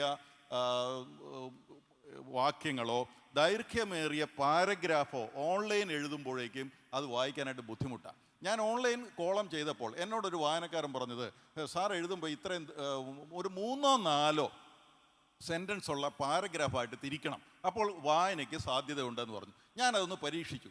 അപ്പോൾ വായനക്കാരുടെ എണ്ണം കൂടി. അപ്പം നോക്കുക, നമ്മുടെ വായന സ്പാൻ, ദൈർഘ്യം എന്ന് പറയുന്ന വളരെ ചുരുങ്ങിയിരിക്കുകയാണ്. അത് നവമാധ്യമങ്ങൾ നൽകിയിരിക്കുന്ന ഒരു പ്രശ്നം കൂടിയാണ്. എന്ന് മാത്രമല്ല, പണ്ട് പുസ്തകം വായിക്കുമ്പോൾ രേഖീയമായൊരു വായനയിലേക്കാണ് നമ്മൾ പൊയ്ക്കൊണ്ടിരുന്നിരുന്നത്. രേഖീയമായ വായന എന്ന് പറയുമ്പോൾ ഒന്നിൽ നിന്ന് തുടങ്ങി ഇങ്ങനെ അങ്ങ് പോവുകയാണ്, അത് ഏറ്റവും അവസാനം വരെ എത്തുന്ന ഒരവസ്ഥയിലേക്കാണ്. ഇന്നിപ്പോൾ അങ്ങനെ ഒരു രേഖീയമായ വായന നമുക്ക് ഈ ഓൺലൈൻ സാധ്യമാണോ? അസാധ്യമെന്നേ പറയേണ്ടതുള്ളൂ. ഒന്നിൽ തുടങ്ങിക്കഴിഞ്ഞാൽ ഉടൻ തന്നെ ഹൈപ്പർ ലിങ്കുകൾ വരികയാണ്. ഒന്നിൽ നിന്ന് ചാടി മറ്റൊന്നിലേക്ക് പോയി പിന്നെ വന്ന എവിടെ നിന്നാണെന്ന് പോലും അറിയാൻ പറ്റാത്തൊരു സാധ്യതയിലേക്ക് വായന പോകുന്നുണ്ട് എന്നുള്ളത് വേറെ ഒരു കാര്യമാണ്. അപ്പോൾ അതും നമ്മൾ വായനയുടെ കാര്യത്തെക്കുറിച്ച് പറയുമ്പം ശ്രദ്ധിക്കേണ്ടതാണെന്ന് തോന്നുന്നു. സാഹിത്യം അങ്ങേറ്റം വായനയെ സ്വാധീനിച്ചിട്ടുണ്ട്. ഇവിടെ ജനപ്രിയ സാഹിത്യത്തെ നമ്മൾ മാറ്റി നിർത്തിക്കൊണ്ടാണ് സംസാരിക്കുന്നത്. കോട്ടയം കേന്ദ്രമാക്കി ഒരു കാലഘട്ടത്തിൽ എത്ര പ്രസിദ്ധീകരണങ്ങൾ ഉണ്ടായിരുന്നു? ലക്ഷക്കണക്കിന് വിൽപ്പനയുള്ള പ്രസിദ്ധീകരണങ്ങൾ കോട്ടയം കേന്ദ്രമാക്കിക്കൊണ്ട് ഒരു റോഡിൻ്റെ ഇരുവശത്തുമായിട്ട് പ്രസിദ്ധീകരണങ്ങൾ ഇഷ്ടംപോലെ. നമ്മളതിനെ പ്രസിദ്ധീകരണങ്ങൾ എന്നാണ് വിളിച്ചിരുന്നത്. എന്ന് പറഞ്ഞാൽ അതാണ് ഞാൻ പറഞ്ഞത്, ഈ ഭാവുകത്വം എന്ന് പറയുന്ന പ്രശ്നത്തിന് പുറത്തുള്ളതാണെന്നാണ് നമ്മൾ പറഞ്ഞത്. പക്ഷേ എത്രയോ വായനക്കാർ അതിനുണ്ടായിരുന്നു, വിറ്റിരുന്നു. അപ്പോൾ യഥാർത്ഥത്തിൽ സാഹിത്യം ഒരു കാലഘട്ടത്തിൽ നേരത്തെ പറഞ്ഞതുപോലെ തന്നെ സ്വാധീനിച്ചിരുന്നു എന്ന് തന്നെയാണ് എൻ്റെ ഒരു വാദം. മറ്റൊരു കാര്യം, ഇപ്പോൾ ഒരു പ്രകടനാത്മകമായ കല എന്നതിനെ നമ്മൾ അത് മഹത്താണെന്ന് പറയുന്നതിൻ്റെ കാരണം എന്താ? അത് പ്രകടിപ്പിക്കുമ്പോൾ വരുന്ന ആൾക്കാരുടെ എണ്ണത്തിൻ്റെ അടിസ്ഥാനത്തിലാണ്. അതാണിതെങ്ങനെ സ്വാധീനിച്ചു എന്നത് നമ്മളെ തോന്നുന്നു. പിന്നെ അതിൻ്റെ പ്രകടനം അത് എത്രമാത്രം ബാധിച്ചു എന്നുള്ള പിന്നീട് വരുന്ന ഒരു കാര്യത്തെക്കുറിച്ചാണ് ഇപ്പം മാഷ് ഇവിടെ സൂചിപ്പിച്ചത്. ഇപ്പം നിങ്ങൾ എന്നെ കമ്മ്യൂണിസ്റ്റാക്കി എന്ന് പറയുമ്പോൾ ഒരുപാട് ആൾക്കാർ അങ്ങോട്ടേക്ക് മാറുന്നു. ഇന്ന് യഥാർത്ഥത്തിൽ നമ്മൾ നമ്മുടെ സമ്മതി കാണിക്കുന്നത് 5 വർഷം കൂടുമ്പോഴാണ്. പൊതുവായിട്ടുള്ള നമ്മുടെ സമ്മതി കാണിക്കുന്ന 5 വർഷം കൂടുമ്പോഴാണ്. ഈ വായന യഥാർത്ഥത്തിൽ കേരളത്തിൻ്റെ വായന, കേരളീയരെ സാഹിത്യത്തിൻ്റെ വായന, കവിതയാകട്ടെ, ചെറുകഥയാകട്ടെ, നോവലാകട്ടെ, മലയാളിയെ കാര്യമായി ബാധിക്കുന്നുണ്ട് എന്ന് തന്നെ വിശ്വസിക്കാനാണ് എനിക്കിഷ്ടം. അതുകൊണ്ടാണ് 5 വർഷം കഴിഞ്ഞപ്പോഴേക്കും എന്തുണ്ടായി എന്നുള്ള കാര്യം മനസ്സിലാവാൻ പറ്റുന്നത്. ഇനി 5 വർഷം കഴിയുമ്പോൾ എന്തുണ്ടാകും എന്നുള്ളതും ഒരു പേടിയായിട്ട് നമ്മുടെ നിൽക്കുന്നുണ്ട്. അത് യഥാർത്ഥത്തിൽ ഈ സാഹിത്യം എന്ന് പറയുന്നത് ഓൺലൈനാണെങ്കിലും ശരി, ഓഫ്ലൈൻ ആണെങ്കിലും ശരി, അതിലെ സാർത്ഥകമായ എഴുത്തുകൾ, നേരത്തെ ഇവിടെ പറഞ്ഞതുപോലുള്ള എഴുത്തുകളെല്ലാം തന്നെ അതിന് കാരണമാകും എന്ന് തന്നെ വിശ്വസിക്കാനാണ് എനിക്കിഷ്ടം. ഏതായാലും കണ്ട് കാണാം. നന്ദി. ടീച്ചറും ഹരിദാസൻ മാഷും വളരെ ചെറിയ വാക്കുകളിൽ മാത്രം പറയും, പിന്നെ ഇടപെടാം. ഭാവുകത്വം അതത് കാലത്ത് ജനത സ്വാംശീകരിക്കുന്ന, നേരത്തെ തുടക്കത്തിൽ പറഞ്ഞ നിർവചനത്തിൻ്റെ ബാക്കിയിലാണ് അതത് കാലത്തെ ഭാവുകത്വം. അതിന് ഓരോ സമയത്ത് ഓരോ പേരുകൾ അറിയപ്പെടുന്നു. നമുക്ക് വേണമെങ്കിൽ ഇപ്പോൾ സെൻസിബിലിറ്റി എന്നൊക്കെ നമ്മൾ പിൽക്കാലത്ത് വിളിച്ച പദത്തിലേക്ക് കടന്നു പോകാം. ചുരുക്കുന്നത്, ഒന്ന് പ്രസാദ് പറഞ്ഞു നിർത്തിയ ഈ ജനപ്രിയത വരേണ്യം എന്ന വേർതിരിവ് മാറിക്കൊണ്ട് ആ അതിർവരമ്പ് നേർത്ത രേഖയായിട്ട് അല്ലെങ്കിൽ ഒരു നേർത്ത നൂലായിട്ട് മാറി എന്നുള്ളത് സമകാലത്തെ വലിയൊരു പ്രശ്നമായി നിൽക്കുമ്പോൾ ആരാണ് വായനക്കാരൻ, ആരാണ് വായനക്കാരി എന്ന ചോദ്യം, നേരത്തെ അവസാനിപ്പിച്ച ചോദ്യം പ്രധാനമാണ്. എഴുത്തുകാരുടെ സ്വപ്രദർശകൻ എന്ന എഴുത്തുകാരിയുടെ സ്പേസ്, അവരുടെ ഇടത്തെ, ആ സ്ഥലിയെ, പനച്ചി എത്ര ചീത്ത പറഞ്ഞാലും ഞാൻ വീണ്ടും വീണ്ടും പറഞ്ഞുകൊണ്ടിരിക്കുന്ന വാക്ക് സ്ഥലി തന്നെയാണ്. ആ സ്ഥലിയിൽ വാസ്തവത്തിൽ എഴുത്തുകാരെ സ്വപ്നാടകരാക്കുന്ന, സ്വപ്നദർശനത്തിനപ്പുറത്തേക്ക് അവരെ സ്വപ്നാടകരാക്കുകയാണ് പുതിയ കാലത്ത് നല്ലത് എന്ന നിലയിലേക്ക് മാറ്റുന്നു എന്നുള്ളതാണ്. അതിനനുസരിച്ച് വായനക്കാരുടെ സ്പേസും മാറിപ്പോകുന്നു. ഒറ്റ ആശയം കൂടെ പറയാനുള്ളൂ. എങ്ങനെയാണ് ചരിത്രത്തെ സാഹിത്യം എന്ന വ്യവഹാരം സാഹിതീയത എന്ന അംശവുമായി ചേർത്ത് വെച്ചുകൊണ്ട് നാളിതുവരെ നോക്കിക്കണ്ടത് എന്നുള്ളത് വളരെ പ്രധാനപ്പെട്ട വിഷയമാണ്. സമകാലം പ്രത്യേകിച്ച് മലയാള നോവൽ, പേരുകളിലേക്ക് പോകുന്നില്ല, സമകാല മലയാള നോവൽ അതിൻ്റെ ഒരു സുദീർഘമായ ചരിത്രവും എന്ന ഖനിയിൽ ഇറങ്ങി തന്നെയാണ് എല്ലാ എഴുത്തുകാരും മുമ്പോട്ട് പോയത്. UK കുമാരനടക്കം നമ്മുടെ കൂടി ഇരിപ്പുണ്ട്, അശോകൻ ഇരിപ്പുണ്ട്. സൂക്ഷ്മതയിലേക്ക് പോകുന്നില്ല. പക്ഷേ സമകാലത്തെ മലയാള നോവൽ മാത്രമല്ല, ഇന്ത്യൻ നോവലിൽ നിന്ന് നമുക്ക് കിട്ടുന്ന, അല്ലെങ്കിൽ വിവർത്തനങ്ങളെ നമുക്ക് കിട്ടുന്ന നോവലുകളിൽ കാണുന്ന വലിയ പ്രത്യേകത സംഘർഷത്തിൽ ഏർപ്പെടുന്നു എന്നുള്ളതാണ്. ചരിത്രത്തിൻ്റെ അതിവായന നിർവഹിക്കുന്ന കാലത്ത് ചരിത്രത്തിൽ അതിനെ ഖനിയായിട്ട് കാണുന്നിടത്ത് നിന്നുകൊണ്ട് ചരിത്രവുമായി സംവാദത്തിലേർപ്പെട്ടിരുന്നു. ചരിത്രവുമായി വിവാദത്തിലേർപ്പെട്ടിരുന്നു. പിന്നീടിപ്പോൾ ചരിത്രം ഒരു സംഘർഷഭൂമിയായി കാണുന്ന തരത്തിലുള്ള എഴുത്ത്. അതുകൊണ്ട് തന്നെ ചരിത്രവായനയുടെ പാഠങ്ങളുടെ ചരിത്രവായനയും ചരിത്രവായനയുടെ പാഠപരതയും ചരിത്രത്തിൻ്റെ പാഠപരതയും ഒരു അന്യോന്യത്തിൽ സമകാല മലയാള നോവൽ എത്ര കണ്ട് വേണമെങ്കിലും നമുക്ക് ഉദാഹരിക്കാവുന്ന തരത്തിൽ നിൽക്കുന്നു. അത് അത്ര ചെറിയ കാര്യമല്ല. അതാണ് ഒരു പക്ഷേ വായന എഴുത്തും വായനയും അപ്പോൾ മറുപടി തരുന്ന സംഗതിയാണെന്ന് ഞാൻ കരുതുന്നില്ല. വളരെ വളരെ ദീർഘമായ, ഞാൻ അതുകൊണ്ട് തന്നെയാണ് തുടക്കത്തിൽ തൊഴിൽ കേന്ദ്രമാണ് രൂപപ്പെട്ടത്. ആദ്യം തൊഴിൽശാലയാണ് രൂപപ്പെട്ടത്, പിന്നീടാണത് നാടകമാകുന്നത് എന്ന് കൂടി നമ്മൾ കാണേണ്ടതുണ്ട് എന്ന് പറഞ്ഞ് അവസാനിപ്പിക്കാൻ ആഗ്രഹിക്കുന്നു. ജനപ്രിയ സാഹിത്യത്തെക്കുറിച്ച് പ്രസാദ് പറഞ്ഞതിനോട് ഞാൻ യോജിക്കുകയാണ്. 3 കോടി മലയാളികൾ മാത്രം ഉണ്ടായിരുന്ന കാലത്ത് 14 ലക്ഷം കോപ്പി ചെലവഴിക്കുന്ന വാരികകൾ ഇവിടെ ഉണ്ടായിരുന്നു. ഒരു പ്രത്യേക പട്ടണത്തിൽ നിന്ന് ഇറങ്ങുന്ന ഒരുപാട് വാരികകൾ. ഇന്ന് അവയുടെ സ്ഥിതി എന്തായി? അതെല്ലാം അസ്തമിച്ചിരിക്കുന്നു. അത് ഇവിടെ വലിയൻ്റെ അടുത്ത് ഇരുന്ന് സ്വകാര്യമായിട്ട് പറഞ്ഞ പോലെ അതൊക്കെ സൈബർ കാലത്തേക്ക് പോയി. അത് അവതരണ കലയായിട്ട് മാറിപ്പോയി. ഇപ്പോൾ സീരിയലായിട്ട് വരുന്ന അത് തന്നെയാണ്. അതിന് ആസ്വാദകരുണ്ട്. ഞാനിവിടെ കൃത്യമായിട്ട് പറഞ്ഞത് സാഹിത്യം എന്ന കല ഇതര കളിയിൽ നിന്ന് വേറിട്ട് നിൽക്കുന്ന ഈ കല മറ്റ് പല കലകളും വളരെ ശക്തി ആർജിക്കുമ്പോൾ ഇതിന് പ്രവർത്തിക്കാൻ കൂടുതലും മനുഷ്യ മനസ്സിൽ തന്നെയേ പറ്റൂ എന്നാണ് എൻ്റെ ഒരു വ്യക്തിപരമായ അഭിപ്രായം. അത് ഞാൻ പറഞ്ഞത് മാത്രം. ഇവിടെ പ്രസാദം അവസാനിപ്പിച്ച് എന്താണെന്ന് പറഞ്ഞ് ഞങ്ങൾ ശ്രദ്ധിച്ചാണ് എന്ന് പറഞ്ഞാൽ അവസാനിപ്പിച്ചത് എന്ന് ആഗ്രഹിക്കാനാണ് എനിക്കിഷ്ടം, അല്ലേ? ഇത് സമൂഹത്തെ സ്വാധീനിക്കും, കൂടുതൽ പേരിലേക്ക് എത്തും എന്ന് ആഗ്രഹിക്കാനാണ് എനിക്ക് ഇഷ്ടം. എനിക്കും ഇഷ്ടം അതുതന്നെയാണ്. പക്ഷേ എൻ്റെ അനുഭവം മറിച്ചാണ്. ഓക്കെ, ശ്രദ്ധേയമായ നിരീക്ഷണങ്ങളൊക്കെയാണ് ഇവിടെ ഉണ്ടായിട്ടുള്ളത്. ചരിത്രം, രാഷ്ട്രീയം, സാമൂഹിക ബന്ധം ഒക്കെ ഇതിൽ വന്നിട്ടുണ്ട്. നിങ്ങൾക്ക് എന്തെങ്കിലും പറയാനുണ്ടെങ്കിൽ നമുക്കൊരു 10 മിനിറ്റ് ഉണ്ട്, അതിനിടയിൽ പറയാം. ചോദിക്കാനുള്ളത് ചോദിക്കാം എന്നാണ് പറയാനുള്ളത്. സാഹിത്യം, സംസ്കാരം, പുരോഗതി എന്നുള്ള ഹെഡിങ്ങിൽ ആദ്യം തന്നെ വ്യക്തിപരമായിട്ടൊരു പെസിമിസ്റ്റിക് അഭിപ്രായമാണ് പറയാനുള്ളത്. സാഹിത്യം, കേരളം ഇന്ത്യയിലെ ഏറ്റവും വായനാ സമൂഹമുള്ള കേരളത്തിൽ തന്നെ നിങ്ങൾ ഉദ്ദേശിക്കുന്ന സാഹിത്യം ഒരു 20% ജനങ്ങളിൽ നിന്ന് താഴത്തേക്ക് വന്നിട്ടില്ല. അതുകൊണ്ടാണ് നിങ്ങൾക്ക് വായന ആളുകൾ കുറഞ്ഞു പോകുന്നത്, വീക്കിലികളുടെ പ്രചാരം കുറയുന്നത്, അല്ലെങ്കിൽ നിങ്ങളുടെ ബുക്കുകൾ വിൽക്കാതെ പോകുന്നത്. അത് ആദ്യം തിരിച്ചറിയുക. അപ്പർ ക്ലാസ്സിലുള്ള ഒരു 20% താഴത്തേക്ക് ഇപ്പോഴും നിങ്ങളുടെ ആധികാരിക സാഹിത്യം വന്നിട്ടില്ല. ഞാൻ ചോദിക്കുന്നു, രാവിലെ പണിക്ക് പോയി വൈകുന്നേരം പണി കഴിഞ്ഞ് വന്ന ഒരാൾക്ക് 4000 പേജുള്ള വിക്ടർ ഹ്യൂഗോയുടെ പാവങ്ങൾ എങ്ങനെ വായിക്കാൻ കഴിയും? അയാൾക്ക് സമയം കിട്ടുമോ? ഇനി അയാളുടെ ദൈനംദിന ആവശ്യങ്ങൾ കഴിഞ്ഞ് മിച്ചമായ പൈസ ഉപയോഗിച്ച് ആ ഒരു ബുക്ക് വാങ്ങാൻ കഴിയുമോ? ഇതെല്ലാം ഉണ്ടെങ്കിൽ തന്നെ അത് പൂർണ്ണമായി വായിച്ച് ആസ്വദിക്കാനുള്ള സാംസ്കാരികമായ വളർച്ചയിലേക്ക് അയാൾ എത്തിയിട്ടുണ്ടോ? ഇതൊന്നും നിങ്ങളാരും ചിന്തിക്കുന്നില്ല. അപ്പോൾ ഇന്ത്യയിലെ തന്നെ ഏറ്റവും പുരോഗമിച്ച സംസ്ഥാനമാണ് കേരളം. കേരളത്തിൻ്റെ സ്ഥിതി ഇതാണെങ്കിൽ ബാക്കി ഉത്തരേന്ത്യയിലെ സ്ഥിതി എന്തായിരിക്കുമെന്ന് നിങ്ങളൊക്കെ ഒന്ന് ചിന്തിക്കുക.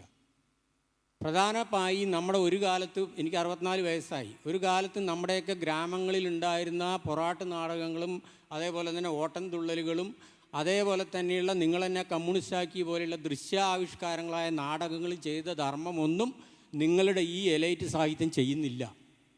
പ്രത്യേകിച്ച് ഞാൻ രൂക്ഷമായി തന്നെ പറയാൻ ആഗ്രഹിക്കുന്നത്, ഇപ്പോഴത്തെ നോവലുകൾ, പ്രത്യേകിച്ച് 1990 ഇപ്പുറമുള്ള നോവലുകൾ ഇറങ്ങിയതിൽ പ്രത്യേകിച്ച് അപൂർവമായി കുമാരേട്ടൻ്റെ തഷംകുന്ന് പോലെയോ അശോകേട്ടൻ്റെ കാട്ടൂർ കടവ് പോലെയോ അതേപോലെ തന്നെയുള്ള കോവിലിൻ്റെ തട്ടകം പോലെയുള്ള കുറച്ച് നോവലുകൾ ഒഴിവാക്കിയാൽ പൊതുസമൂഹത്തിൻ്റെ ഭൂരിപക്ഷം ജനങ്ങളുടെ ജീവിതം ആവിഷ്കരിക്കുന്ന എത്ര നോവലുകൾ നിങ്ങൾ ചെയ്യുന്നുണ്ട്? ഏറ്റവും ജനപ്രിയ സാഹിത്യം കേരളത്തിൽ നോവലും കഥയും കവിതയും തന്നെയാണ്. ആ കവിതയും കഥയും തന്നെ എത്രയേ പുവറായ, അല്ലെങ്കിൽ ഇപ്പോൾ നിങ്ങളിവിടെ ഇരിക്കുന്നതിൽ തന്നെ ഒലീന മാഡം ഒരാളാണ് സ്ത്രീ ഉള്ളത്. നമുക്ക് ഇതിൽ നിന്ന് തന്നെ ഇതൊരു ഒരു സിംബോളിക് റെപ്രസെൻറ്റേഷനാണ്. സ്ത്രീകളിലേക്ക്, ആ അടുക്കളയിൽ നിന്ന് അരങ്ങത്തേക്ക് വന്ന ആ സ്ത്രീകൾ തിരിച്ച് അടുക്കളയിലേക്ക് പോയിക്കൊണ്ടിരിക്കുകയാണ്. അവരങ്ങനെ ഒതുക്കിക്കൊണ്ടിരിക്കുകയാണ്. ഇതിന് വലിയൊരു അല്ല, ഇത് നിങ്ങൾ ഞങ്ങൾക്ക് ചർച്ച ചെയ്യാൻ സമയം തരാതെ നിൽക്കുന്നത് ശരിയല്ല. ചോദ്യങ്ങളല്ല, ഞങ്ങൾക്കും ചിലത് പറയാനുണ്ട്. അതുകൊണ്ടാണ് ഇത് പറയുന്നത്. ഒന്നാമത്, ആഗോളപരമായി തന്നെ ബഹുഭൂരിപക്ഷം ജനങ്ങളെ ഒന്നുമില്ലാത്ത ഞാനിലേക്ക് ഒതുക്കുവാനും സമൂഹത്തിൽ നിന്ന് അടർത്തി മാറ്റാനുള്ള വലിയ തന്ത്രങ്ങൾ നടന്നുകൊണ്ടിരിക്കുകയാണ്. അതൊന്നും നിങ്ങൾ തിരിച്ചറിയുന്നില്ല. ജനങ്ങളെ തന്നെ ശ്രേണീബദ്ധമായി സമൂഹത്തിൽ നിന്ന് ഒഴിവാക്കിക്കൊണ്ടിരിക്കുകയാണ്. അതിൻ്റെ ഭാഗമായിട്ടാണ് ഈ സബ്സിഡിയും റിസർവേഷനും പൊതുമേഖലാ സ്ഥാപനങ്ങളെ പ്രൈവറ്റൈസ് ചെയ്തിരിക്കുന്നതും ഒക്കെ നടക്കുകയാണ്. ഇതൊരു മോഡിയുടെ മാത്രം ഭാഗമല്ല. ഈ സാഹിത്യത്തിനോട് ബന്ധപ്പെട്ട് തന്നെ ഇതൊക്കെ കാണണം നിങ്ങൾ. അപ്പം അതുകൊണ്ട് അങ്ങനെയുള്ള സാഹിത്യങ്ങൾ നിങ്ങൾ ഇനി എഴുതിയാൽ അങ്ങനെയുള്ള സാഹിത്യങ്ങൾ ഞങ്ങൾ വായിക്കും. ഇപ്പോൾ ഈ 2000-ന് ശേഷം അവാർഡ് കിട്ടിയ സാഹിത്യ നോവലുകൾ ഒക്കെ നിങ്ങളൊന്ന് നോക്കുക. എത്ര സമൂഹത്തിലെ ഭൂരിപക്ഷത്തിൻ്റെ എത്ര പേരുടെ കാര്യങ്ങൾ നിങ്ങളതിൽ റെപ്രസെൻ്റ് ചെയ്യുന്നുണ്ട്. അപ്പോൾ അവിടത്തേക്ക് തിരിച്ചു വരാതെ ഇത് എന്തായാലും ഒരു റെയിലിലേക്ക് കയറില്ല എന്ന് മാത്രം പറഞ്ഞുകൊണ്ട് അവസാനം. ഇത് ചോദ്യമല്ല, അദ്ദേഹത്തിൻ്റെ ഒരു നിരീക്ഷണമാണ് ഇവിടെ പറഞ്ഞത്. വായനക്കാർ കുറയുന്നു എന്നതിനോട് യോജിക്കാൻ പറ്റുന്നില്ല. കാരണം ഈ പുസ്തകം ഈ ആനുകാലികങ്ങൾ മാത്രമല്ലല്ലോ, ഇപ്പോൾ ഒരുപാട് നമുക്ക് വായിക്കാനുള്ള ഇടങ്ങളുണ്ട്. നമുക്ക് സൈബർ ഇടങ്ങൾ ഒരുപാടുണ്ട്, മെക്ടറൊക്കെ ഉണ്ട്. അങ്ങനെയുള്ളതൊക്കെ കയറിയിട്ട് ഒരുപാട് ആളുകൾ, എനിക്കറിയുന്ന ഒരുപാട് വായനക്കാർ, ഏറ്റവും പുതിയ ചെറുപ്പക്കാരടക്കമുള്ള വായനക്കാർ, നമ്മളറിയാതെ വായിക്കുന്ന, എവിടെയൊന്നും വന്നിരിക്കാത്ത, സാഹിത്യത്തിൻ്റെ മണ്ഡലത്തിലൊന്നും സജീവമായൊന്നും ഇടപെടാതെ വായിക്കുന്ന ഒരുപാട് ആളുകളെ വ്യക്തിപരമായി എനിക്കറിയാം. അങ്ങനെ ഒരു വായന തീർച്ചയായും നടക്കുന്നുണ്ട് എന്നാണ് എനിക്ക് പറയാനുള്ളത്. അതിനങ്ങനെ അപ്പടെ വായന ഇല്ല എന്ന് പറഞ്ഞിട്ട് അപ്പടെ തള്ളിക്കളയുന്നത് ഒരു ശരിയായ രീതിയല്ല എന്ന് എനിക്ക് തോന്നുന്നത്. പ്രസാദ് മാഷ് കൂടി പറയും. നിങ്ങളുടെ എലൈറ്റ് എന്ന് സുഹൃത്ത് സൂചിപ്പിച്ചു. നമ്മളിവിടെ എലൈറ്റിനെ കുറിച്ച് അങ്ങനെ പറഞ്ഞ് സംസാരിച്ചിട്ടില്ല. അങ്ങനെ ഒരു ബോധം എങ്ങനെ ഉണ്ടായി എന്ന കാര്യം എനിക്കറിയില്ല. നമ്മൾ ജനപ്രിയ സാഹിത്യം ഉൾപ്പെടെയുള്ള കാര്യത്തെക്കുറിച്ച് ഇവിടെ പറഞ്ഞു എന്ന് മാത്രമല്ല, അപ്പോൾ ഇവിടെ വന്നിരുന്നാൽ ഈ ഒരു വേദിയെല്ലാം കൂടെ കണ്ടു കഴിഞ്ഞപ്പോൾ ഇതെന്തോ ഒരു എലൈറ്റ് ആയിട്ടുള്ള ചർച്ചയാണെന്നുള്ളൊരു തോന്നൽ. നമ്മളെപ്പോഴും എന്തിനാണ് ഇങ്ങനെയുള്ള ചെറിയ ചെറിയ ഈ പ്രതീകം വെച്ചുകൊണ്ട്, പ്രതീകാത്മകമായ വായന ശരി തന്നെയാണെന്ന് ഞാൻ പറയാം, പക്ഷേ എപ്പോഴും അത് ശരിയാകണമെന്നില്ല എന്നൊരു പക്ഷം എനിക്കുണ്ട്.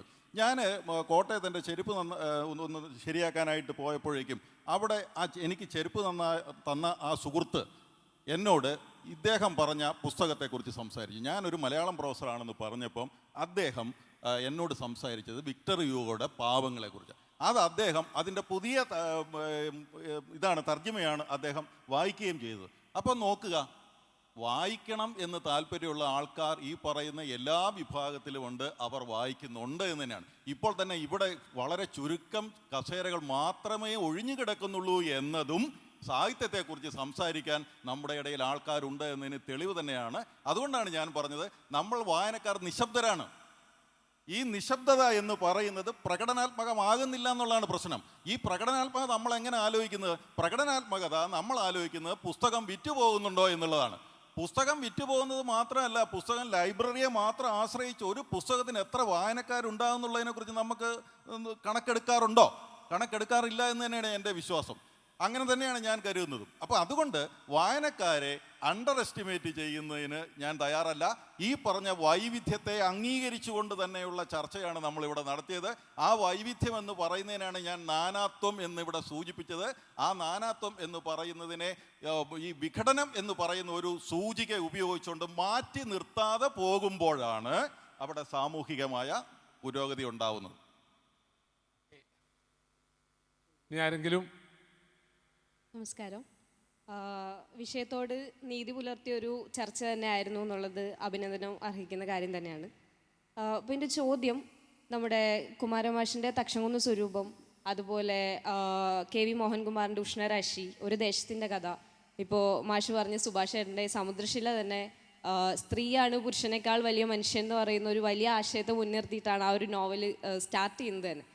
അപ്പോൾ ഇതിലൊക്കെ വ്യക്തമായ ഒരു സാമൂഹിക സാംസ്കാരിക രാഷ്ട്രീയത്തെ പറ്റി പറയുന്നുണ്ട്.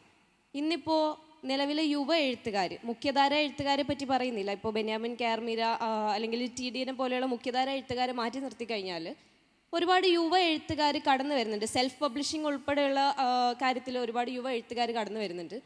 അപ്പോൾ ആ എഴുത്തിലും വായനയിലും ഒരു ട്രെൻഡ് മാറുന്നതായിട്ടുള്ളൊരു വിഷയം നമ്മൾ ശരിക്കും ചർച്ച ചെയ്യപ്പെടേണ്ടതാണ്. അതിൽ ഏറ്റവും പ്രധാനം എന്ന് പറയുന്നത് എൻ്റെ വായനാ ജീവിതത്തിൽ നിന്ന്, എൻ്റെ വായനാ അനുഭവത്തിൽ നിന്ന് ഞാൻ പറയുകയാണ്, ലൈക്ക് പേഴ്സണൽ എക്സ്പീരിയൻസുകളെ പറ്റി, പേഴ്സണൽ ലൈഫിനെ പറ്റി അവർ കൂടുതൽ എഴുതിക്കൊണ്ട് സമൂഹം എന്ന് പറയുന്ന ഒരു കാര്യത്തെ മാറ്റി നിർത്തി വ്യക്തി എന്ന് പറയുന്ന ഒരു കാര്യത്തിലേക്ക് മാത്രം ചുരുങ്ങുന്നുണ്ട്.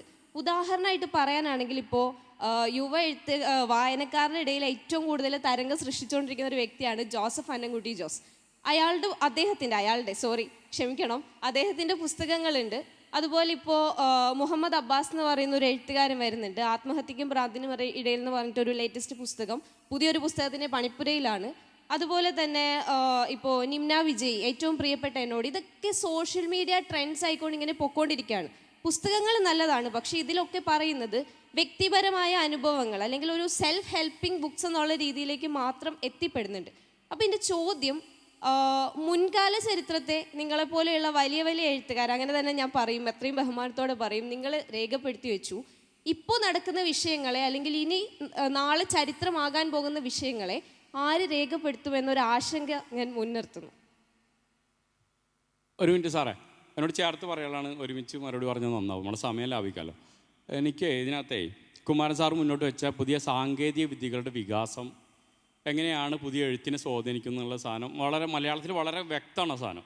അപ്പോൾ ദുഷാന എന്നുള്ള ആൽവിൻ ജോർജിൻ്റെ നോവൽ സംസാരിക്കുന്നത് കൊസോവയിലെ വർഗീയ സംഘർഷങ്ങളെ പറ്റിയും വംശീയ പ്രശ്നങ്ങളെ പറ്റിയാണ്. അതുപോലെ ഹരിത സാവിത്രിയുടെ സിൻ എന്നുള്ള നോവൽ സംസാരിക്കുന്നത് ഇറാഖും കുർദും തമ്മിലുള്ള പ്രശ്നങ്ങളെ പറ്റിയാണ്. അത് ഈ പുതിയ കാലം നമുക്ക് മുന്നിൽ ഉയർത്തിയ ഈ സാധ്യതയാണ് കാണിക്കുന്നത്. അതോടൊപ്പം തന്നെ ഹരിദാസ് സാറ് പറഞ്ഞ ഇതും കൂടി ചേർത്ത് വായിക്കുമ്പോൾ നമ്മുടെ എഴുത്തിൻ്റെ ഇടം, നമ്മൾ നിൽക്കുന്ന ഇടം എന്നുള്ളത്, ഇപ്പോൾ ഈ പാനലിൻ്റെ മുഴുവൻ സംസാരം ഞാൻ ശ്രദ്ധിക്കുകയായിരുന്നു. നമ്മൾ എവിടെയാണ് ജീവിക്കുന്നത്?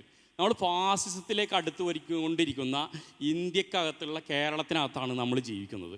അപ്പോൾ ഇതിങ്ങനെ സാഹിത്യവും സാമൂഹിക പുരോഗതിയും പോലുള്ളൊരു വിഷയം ചർച്ച ചെയ്യുമ്പോൾ നമ്മുടെ മൂക്കിൽ വന്ന് മുട്ടുന്ന ഫാസിസത്തിനെ പറ്റി എന്താണ് നിങ്ങൾ സംസാരിക്കാതിരുന്നത്? അത് നമ്മുടെ എഴുത്തിൻ്റെ, നമ്മുടെ സ്വാതന്ത്ര്യത്തിൻ്റെ, നമ്മുടെ സർവ്വതല സ്പർശിയായ പ്രകാശനത്തിൻ്റെ, നമ്മുടെ കഴുത്തിന് പിടിക്കുന്ന ഈ വർത്തമാന യാഥാർത്ഥ്യത്തെ പറ്റി സംസാരിക്കാതെ എങ്ങനെയാണ് സാറ് നമുക്ക് മുന്നോട്ട് പോകാൻ പറ്റുക? പിന്നെ ഒറ്റ സെക്കൻഡ്, എനിക്ക് കുറച്ചൊരു സമയം തരണം. പിന്നെ ഒലീന മേഡം സംസാരിക്കുമ്പോൾ സമകാലിക ഇന്ത്യൻ അവസ്ഥയെ ചെറുതായിട്ടൊന്ന് സൂചിപ്പിച്ചു. ഞാൻ അവരെ സല്യൂട്ട് ചെയ്യുന്നു. അവർ സ്ത്രീ ആണെന്നുകൊണ്ടാണ് അവർക്കത് കൂടുതൽ വായിക്കാൻ വേണ്ടി പറ്റുന്നത്. വേറൊരു കാര്യം ഹരിദാസ് സാറ് പറഞ്ഞത്, വായന കുറയുന്നു, വായിക്കുന്നവർ കുറയുന്നു എന്നുള്ളത് കൊണ്ട് നമ്മൾ ഇനിയിപ്പോൾ കുറയുന്നുണ്ടെങ്കിൽ തന്നെ സമകാലിക കേരള സാഹചര്യം അതേ അല്ല. വായന പല രീതിയിൽ വളർന്നു. ഓൺലൈനിൽ വായിക്കുന്നവരുടെ സംഖ്യ നിങ്ങൾക്ക് അറിയോ? അല്ലെങ്കിൽ ലൈബ്രറിയിൽ നേരത്തെ സാറ് പറഞ്ഞ പോലെ വായിക്കുന്നവരുടെ സംഖ്യ നിങ്ങൾക്ക് അറിയോ? പല രീതിയിൽ വളർന്നു കഴിഞ്ഞു. വായന അത്രയും വായിക്കുന്നുണ്ട്. ഇനിയിപ്പോൾ ചുരുങ്ങിയാൽ തന്നെ വായിച്ചവരും എഴുതിയവരും തന്നെയാണ് ലോകത്തെ നിയന്ത്രിച്ചത്. ലോകത്തെ പുരോഗമനപരമായി നിയന്ത്രിച്ചത് ഫ്രഞ്ച് വിപ്ലവ കാലത്ത് വോൾട്ടയറും റൂസോയും മെൻഡസ്ക്യൂയുമാണ്. അവർ വായിച്ചവരും എഴുതിയവരാണ്. American വിപ്ലവത്തെ നിയന്ത്രിച്ചത് George വാഷിങ്ടനാണ്. വായിച്ച ആളാണ്, എഴുതിയ ആളാണ്. ബി.എ. ലെനിനാണ് ഒക്ടോബർ വിപ്ലവത്തെ നിയന്ത്രിച്ചത്. സമൂഹത്തെ നിയന്ത്രിക്കുന്നത് വായിച്ചവരും എഴുതിയവരും ആയിരിക്കും. അവരുടെ സംഖ്യ ചുരുങ്ങിയത് കൊണ്ട് നമ്മൾ ആകുലപ്പെടേണ്ട കാര്യമേ ഇല്ല. പക്ഷേ പുരോഗമനപരമായി എന്നും ലോകത്ത് സമൂഹത്തെ നിയന്ത്രിക്കുന്നത് വായിച്ചവരും എഴുതിയവരും തന്നെ ആയിരിക്കും, പഠിച്ചവരായിരിക്കും. അക്ഷരമറിയില്ലെങ്കിലും പോലും ജീവിതത്തെ പുരോഗമനാത്മകമായി പഠിച്ചവരായിരിക്കും. അങ്ങനെ പോസിറ്റീവായിട്ട് വേണം ഈ കാര്യത്തെ കാണാൻ. എന്നാണ് എനിക്ക് സൂചിപ്പിച്ചത്. എല്ലാവരോടും സ്നേഹം. ഗംഭീരമായ ഒരു അഭിപ്രായമാണ്, ഇടപെടലാണ് ഇപ്പോൾ രണ്ടുപേരും ഇവിടെ നടത്തിയിട്ടുള്ളത്. വളരെ സന്തോഷം. ഏറ്റവും പുതിയ കാലം എഴുത്തിലുണ്ട്. അങ്ങനെ പറഞ്ഞിട്ടുള്ളൂ നേരത്തെ. എന്നാന്ന് ഒന്നും പറഞ്ഞില്ല. മാനവികത, മതനിരപേക്ഷത, ഫാസിസം, ഇതെല്ലാം ചേർന്ന ഒന്ന് നമ്മുടെ പുതിയ എഴുത്തിലുണ്ട്. 1993 തോന്നുന്നു തിരുത്തു വന്നപ്പോൾ ഒരു ചർച്ചയിൽ, സാഹിത്യ ചർച്ചയിൽ, ഒരു മിനിറ്റ് കൊണ്ട് നിർത്താം. സാഹിത്യ ചർച്ചയുടെ ഒരു പുസ്തക പ്രകാശനത്തിൻ്റെ ഭാഗമായിട്ട് അവിടെ പങ്കെടുത്തു. അവിടെ ഒരു എഴുത്തുകാരൻ, പേര് ഞാൻ പറയുന്നില്ല, എഴുത്തുകാരൻ വേദിയിൽ നിന്ന് ഞാൻ സദസ്സിലിരിക്കുകയാണ്. വേദിയിൽ നിന്ന് പറഞ്ഞു, ഇത് നിലനിൽക്കാൻ പോകുന്നില്ല എന്നാണ് അയാൾ പറഞ്ഞത്. അന്ന് അയാൾ പറഞ്ഞത് ഇത് നിലനിൽക്കാൻ പോകുന്നില്ല, ഇത് ഈ ഒരു കാലത്തെക്കുറിച്ച് മാത്രമാണ്, ബാബരി മസ്ജിദ് തകർന്നതിനെക്കുറിച്ച് മാത്രമാണ്. വലിയൊരു എഴുത്തായിരുന്നു എന്ന് നമുക്കെല്ലാം അറിയാം. വളരെ വേദനയോടാണ് അതന്ന് കേട്ടത്. ഇന്ന് നമ്മൾ തിരുത്തിനെ കുറിച്ച് ചർച്ച ചെയ്യുന്നു. ഇന്ന് നമ്മൾ മുംബൈയെക്കുറിച്ച് ചർച്ച ചെയ്യുന്നു. വായനയുടെ ലോകത്ത്, എഴുത്തിൻ്റെ ലോകത്ത് അതുണ്ട് എന്ന് തന്നെയാണ്. അത് വലിയ പ്രതിരോധമായി വലിയ രീതിയിൽ എഴുത്തിലും വായനയിലും അത് ഉയർന്നു വരുന്നുണ്ട്. ഞങ്ങളിവിടെ ഉത്കണ്ഠപ്പെട്ടത് അത് ജീവിതത്തിലേക്ക് കൂടി, നമ്മുടെ ഉള്ളിലേക്ക് കൂടി വരുന്നുണ്ടോ എന്നുള്ള കാര്യമാണ് ഉത്കണ്ഠപ്പെട്ടത്. ആ ഉത്കണ്ഠയും വലിയ പ്രതിരോധമാണ് എന്നാണ് പറയുന്നത്. ഒലീന ടീച്ചർ സംസാരിക്കും. മോളെ പേരെന്താ? പിന്നെ അസലായി. അത് ഞങ്ങളെയൊക്കെ ഒരു വിചാരണ ചെയ്യൽ കൂടിയാണ്, നമ്മുടെ ഉത്തരവാദിത്തമാണ്. തീർച്ചയായിട്ടും ഞാൻ വായിക്കുന്നുണ്ട്, ഞാൻ കാണുന്നുണ്ട്. ഇപ്പോൾ സാറടക്കം പറഞ്ഞ നമ്മുടെ ആ സുഹൃത്തടക്കം പറഞ്ഞ ഈ കൃതികളിലൂടെ ഒക്കെ പോയിട്ടുണ്ട്. അപ്പോൾ എനിക്ക് പെട്ടെന്ന് പറയാൻ വന്ന ഒരു ഹാർമണി മാത്രമേ എൻ്റെ മനസ്സിൽ നിൽക്കുന്നുള്ളൂ. പ്രവീണിൻ്റെ ഞാൻ നേരത്തെ പറഞ്ഞ പോലെ ഈ എങ്ങനെയാണ് അതിക്രൂരമായി മനുഷ്യരെ നിശബ്ദരാക്കുന്ന, ഒരൊച്ചയും പുറത്ത് വരാതിരിക്കാൻ എത്ര കണ്ട് തെളിച്ച് പറഞ്ഞ ഭരണകൂടം എങ്ങനെയാണ് ഇത് വലിയൊരു സർവൈലൻസിൽ എല്ലാവരെയും നിർത്തിയിരിക്കുന്നത് എന്ന് നമ്മൾ കാണുകയാണ്. ഗോപികൃഷ്ണൻ്റെ ഓരോ കവിതയും നമ്മൾ ആവർത്തിച്ച് വായിക്കുകയും ചർച്ച ചെയ്യുകയും ചെയ്യുന്ന ഒരു കാലത്താണ്. വിശദാംശങ്ങളിലേക്ക് പോകുന്നില്ല. പക്ഷെ ഞങ്ങളുടെ ഉത്തരവാദിത്തമാണ്, നമ്മളൊക്കെ പ്രായമായി, നിങ്ങളുടെ സമകാലീനർ തന്നെ എഴുതട്ടെ പഠിക്കട്ടെ എന്നുകൂടിയുണ്ട്. അതിശക്തമായ കഥകൾ, ഞാൻ കഥയായതുകൊണ്ട് എനിക്ക് നല്ലോണം ഇപ്പോൾ പറയാൻ പറ്റുന്നു, അതിശക്തമായ കഥകൾ ഇതിനെയൊക്കെ പ്രതിരോധിക്കുന്ന. അതേസമയം ഞാൻ സിംബോളിക്കായിട്ട് പറഞ്ഞുകൊണ്ടെന്ന് എനിക്ക് തോന്നുന്നു, സ്വപ്നം കാണാൻ പഠിപ്പിക്കുന്നില്ല. സ്വപ്നത്തിന് പിന്നാലെ പായൂ എന്ന് പറഞ്ഞുകൊണ്ട് സ്വപ്നദർശിയാകരുത് എഴുത്തുകാർ, പകരം നിങ്ങൾ സ്വപ്നാടകരാകൂ, വേണമെങ്കിൽ അതിന് പറ്റിയ എല്ലാ ഇക്കിളി വിഭവങ്ങളും വേറെ ഒരുക്കിത്തരാം എന്ന് പറയുന്നിടത്തേക്ക് കമ്പോള ഒരു ഭാഗത്ത് നമ്മളെ കൊണ്ടുപോവുകയും മറുഭാഗത്ത് അങ്ങനെങ്ങാണ് സ്വപ്നം കണ്ടാൽ പിന്നെ തീർന്നു, വാക്ക് അതിൻ്റെ മുനയൊടിഞ്ഞുകൊണ്ടാണ് പെണ്ണ് നാളിതുവരെ എഴുതിക്കൊണ്ടിരുന്നതെങ്കിൽ വാക്ക് എല്ലാ മുനയോടും കൂടി പുറത്തു വരുന്ന, എല്ലാ സൂക്ഷ്മമായ മുനകളോടും കൂടി എഴുതുന്ന നല്ല ധീരകളായ പെൺകുട്ടികളും ആൺകുട്ടികളും മലയാളത്തിലുണ്ട്. ഞാൻ ഈ ശുഭപ്രതീക്ഷ എന്ന ഒറ്റ വാക്ക് പറഞ്ഞു നിർത്തിയത് വെറുതെ അല്ല, എനിക്ക് നല്ല പ്രതീക്ഷ തന്നെയാണ്. അസലായിട്ട് ഗംഭീരമായിട്ട് എഴുതുന്ന ഒരു തലമുറ നമ്മുടെ ഇവിടെയുണ്ട്. എനിക്ക് വായനയെ സംബന്ധിച്ച് ഒരു വിയോജിപ്പുണ്ട്. സ്ത്രീകൾ ധാരാളമായി വായിക്കുന്നു. കാരണം ഞാനിപ്പോൾ പണിയെടുക്കുന്ന മേഖല സാക്ഷരതയുടെ മേഖലയാണ്. 82 വയസ്സുകാർ ഇതേ പുസ്തകം എഴുതണു. 4ാം ക്ലാസ്സും 7ാം ക്ലാസ്സും 10ാം ക്ലാസ്സും നമ്മുടെ സാക്ഷരതയുടെ തുല്യതയിൽ പരീക്ഷ പാസ്സായിട്ട് അങ്ങനെ കിട്ടിയ അക്ഷരം കൊണ്ട് ഇതേ പുസ്തകം പുറത്തു വരുന്നു. ഇവിടെയല്ല, മക്കളോടൊപ്പം ദുബായിൽ നിന്നുകൊണ്ട്. സുഷ്മ എന്ന എഴുത്തുകാരി 4 പുസ്തകങ്ങൾ, നമ്മുടെ ഒരു ചെറിയ പ്രസിദ്ധീകരണമുണ്ട് ഞങ്ങൾക്ക്, അക്ഷര കൈരളി എന്നുള്ളത്. ഓരോ കത്തുകൾ കാണണം, ഓരോ കത്തുകൾ മുഴുവൻ സ്ത്രീകളാണ്. കൊഴിഞ്ഞു പോയത് മുഴുവൻ നമ്മുടെ പള്ളിക്കൂടങ്ങളിൽ നിന്ന് കൊഴിഞ്ഞു പോയതേറിയ പങ്കും പെൺകുട്ടികളാണ് എന്നുള്ളത് നമ്മൾ ഒരു ഭാഗത്തെ നമ്മളോട് സ്വയം ചോദിക്കുന്ന ചോദ്യമായി നിൽക്കുമ്പോൾ, മറുഭാഗത്ത് ഞങ്ങളങ്ങനെ കൊഴിഞ്ഞു പോയി തോറ്റിട്ടില്ല, മറിച്ച് കൊഴിഞ്ഞു പോയിടത്ത് നിന്നുകൊണ്ട് നമ്മൾ എഴഞ്ഞു പോകാനല്ല പ്രേരിപ്പിക്കുന്നത്, മറിച്ച് കുതിച്ചു ചാടാൻ നമ്മൾ പ്രേരിപ്പിച്ചുകൊണ്ടിരിക്കുമ്പോൾ ചെറിയൊരു പിന്തുണ മാത്രം മതിയാകുന്നു.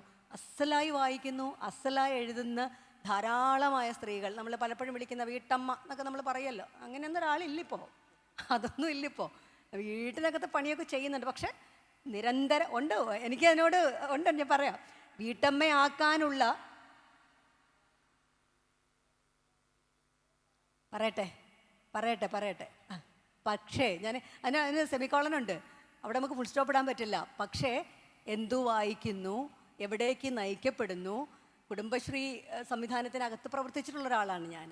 മറുഭാഗത്ത് എത്രയൊക്കെ സ്ത്രീകൾ നമ്മുടെ ചുറ്റുപാടുമുണ്ട് എന്നും അത്ര സ്ത്രീകളിലേക്ക് നമ്മൾ ഈ സ്ത്രീജനങ്ങളെ മുഴുവൻ ആട്ടിപ്പായിക്കുന്നു എന്നത് മറുഭാഗത്ത് കാണേണ്ടതുണ്ട്. പക്ഷെ ചെറുത്തുനിപ്പുണ്ട് മാഷെ. ഞാൻ അങ്ങനെ കടന്നു പോകുന്ന ഒരാളെന്ന നിലയിൽ, സ്വയം വ്യക്തി എന്ന നിലയിൽ അങ്ങനെ പൊരുതി പോകുന്ന ഒരാളെന്ന നിലയിൽ, നമ്മുടെ ചുറ്റുപാടും പൊരുതി പോകുന്നവരുടെ എണ്ണം കുറവാണ്. നാളിതുവരെയുള്ള അങ്ങനെയാണല്ലേ, എല്ലാ സമരങ്ങളിലും എല്ലാവരും ഒന്നിച്ച് പങ്കെടുത്തു എന്ന് നമ്മൾ കരുതുന്നില്ല. പക്ഷേ ഈ സമരങ്ങളിൽ ചേർന്നു, വലിയൊരു സമരമാണ്. എഴുത്തിൻ്റെയും ആവിഷ്കാരങ്ങളുടെയും രംഗത്ത് വലിയൊരു സമരരംഗത്ത് കേരളത്തിലെ സ്ത്രീകൾ നിൽക്കുന്നുണ്ട്. ചെറിയ പ്രതിരോധം അല്ല അവർ ഒരുക്കുന്നത്, വലിയ പ്രതിരോധം തീർത്തുകൊണ്ട് അതങ്ങ് പൂർണ്ണമായിട്ട് വിജയിച്ചോന്നൊന്നും ചോദിച്ചാൽ ശരിയെന്ന് പറയാനൊന്നും ഞാൻ ആളല്ല. ധാരാളമായി മാഷ് പറഞ്ഞ പോലെ ഇപ്പോഴും മാതൃകാ വീട്ടമ്മ, സ്റ്റീരിയോ ടൈപ്പിട്ട് പഴയ വീട്ടമ്മ തന്നെയാണ് എന്ന് സ്ഥാപിച്ചെടുക്കാനുള്ള എഴുത്ത് സഹിതം ഉള്ളപ്പോഴാണ് മറുഭാഗത്ത് അല്ലാത്ത പ്രവർത്തനങ്ങൾ ധാരാളമായിട്ട് നടക്കുന്നുണ്ട്. പക്ഷെ അത് എത്തേണ്ടിടത്ത് എത്തുന്നില്ലെങ്കിൽ അതിന് നമ്മളടക്കം, ഞാനും നമ്മളെല്ലാവരും ഒരുപോലെ ബാധ്യസ്ഥരാണെന്നും കൂടിയാണ്. പുതിയ എഴുത്തുകാരെ സംബന്ധിച്ചും ആ എഴുത്തിനെ സംബന്ധിച്ചും എഴുതാൻ ഞങ്ങളൊക്കെ ബാധ്യസ്ഥരാണ്. ഞങ്ങളുടെ വീഴ്ചയാണെങ്കിൽ വിചാരണ ചെയ്യപ്പെടുക തന്നെ വേണം എന്ന് പറഞ്ഞുകൊണ്ട് അവസാനിപ്പിക്കുന്നു. വലിയ സന്തോഷം. ഇവിടെ അവസാനിപ്പിക്കുകയാണ്. വളരെ നല്ല പ്രതീക്ഷയുണ്ട്. ഈ പാനലിൽ നിന്നും അതുപോലെ ചർച്ചയിൽ പങ്കെടുത്തവരുമെല്ലാം ഉത്കണ്ഠ പങ്കുവെക്കുകയാണ് ചെയ്തത്. അത് വളരെ പ്രധാനപ്പെട്ട ഒരു കാര്യമാണ്. എഴുത്തിൽ നേരത്തെ പറഞ്ഞതുപോലെ വലിയ ചെറുത്തുനിൽപ്പുണ്ട്, നല്ല വായനക്കാരുണ്ട്. വലിയ എഴുത്തുകാർ മാത്രമല്ല, ഞാൻ പറയും വലിയ എഴുത്തുകാർ മാത്രമല്ല, നമ്മൾ പറയപ്പെടാത്ത നമ്മളെ നാട്ടിലൊക്കെയുള്ള ചെറിയ എഴുത്തുകാർ പോലും, ചെറിയ എന്ന് പറഞ്ഞാൽ ചെറിയ എന്ന അർത്ഥത്തിലല്ല, അവരുടെ എഴുത്തിൻ്റെ ആ അർത്ഥത്തിലല്ല പറയുന്ന, അവർ പോലും ഈ ഒരു കാലത്തെ നേരിടാനുള്ള പ്രതിരോധം ഉയർത്തിക്കൊണ്ട് വരുന്നുണ്ട് എന്നുള്ളത് സത്യമാണ്. ആ സത്യം നമ്മൾ കാണുക തന്നെ വേണം. വളരെ പ്രതീക്ഷയോടുകൂടിയാണ് ഈ സെഷൻ അവസാനിപ്പിക്കുന്നത്. നല്ല എഴുത്തുകളുണ്ടാകും, നല്ല ജീവിതവും ഉണ്ടാകും എന്ന് മാത്രം പറഞ്ഞുകൊണ്ട് നിർത്തുന്നു. നന്ദി.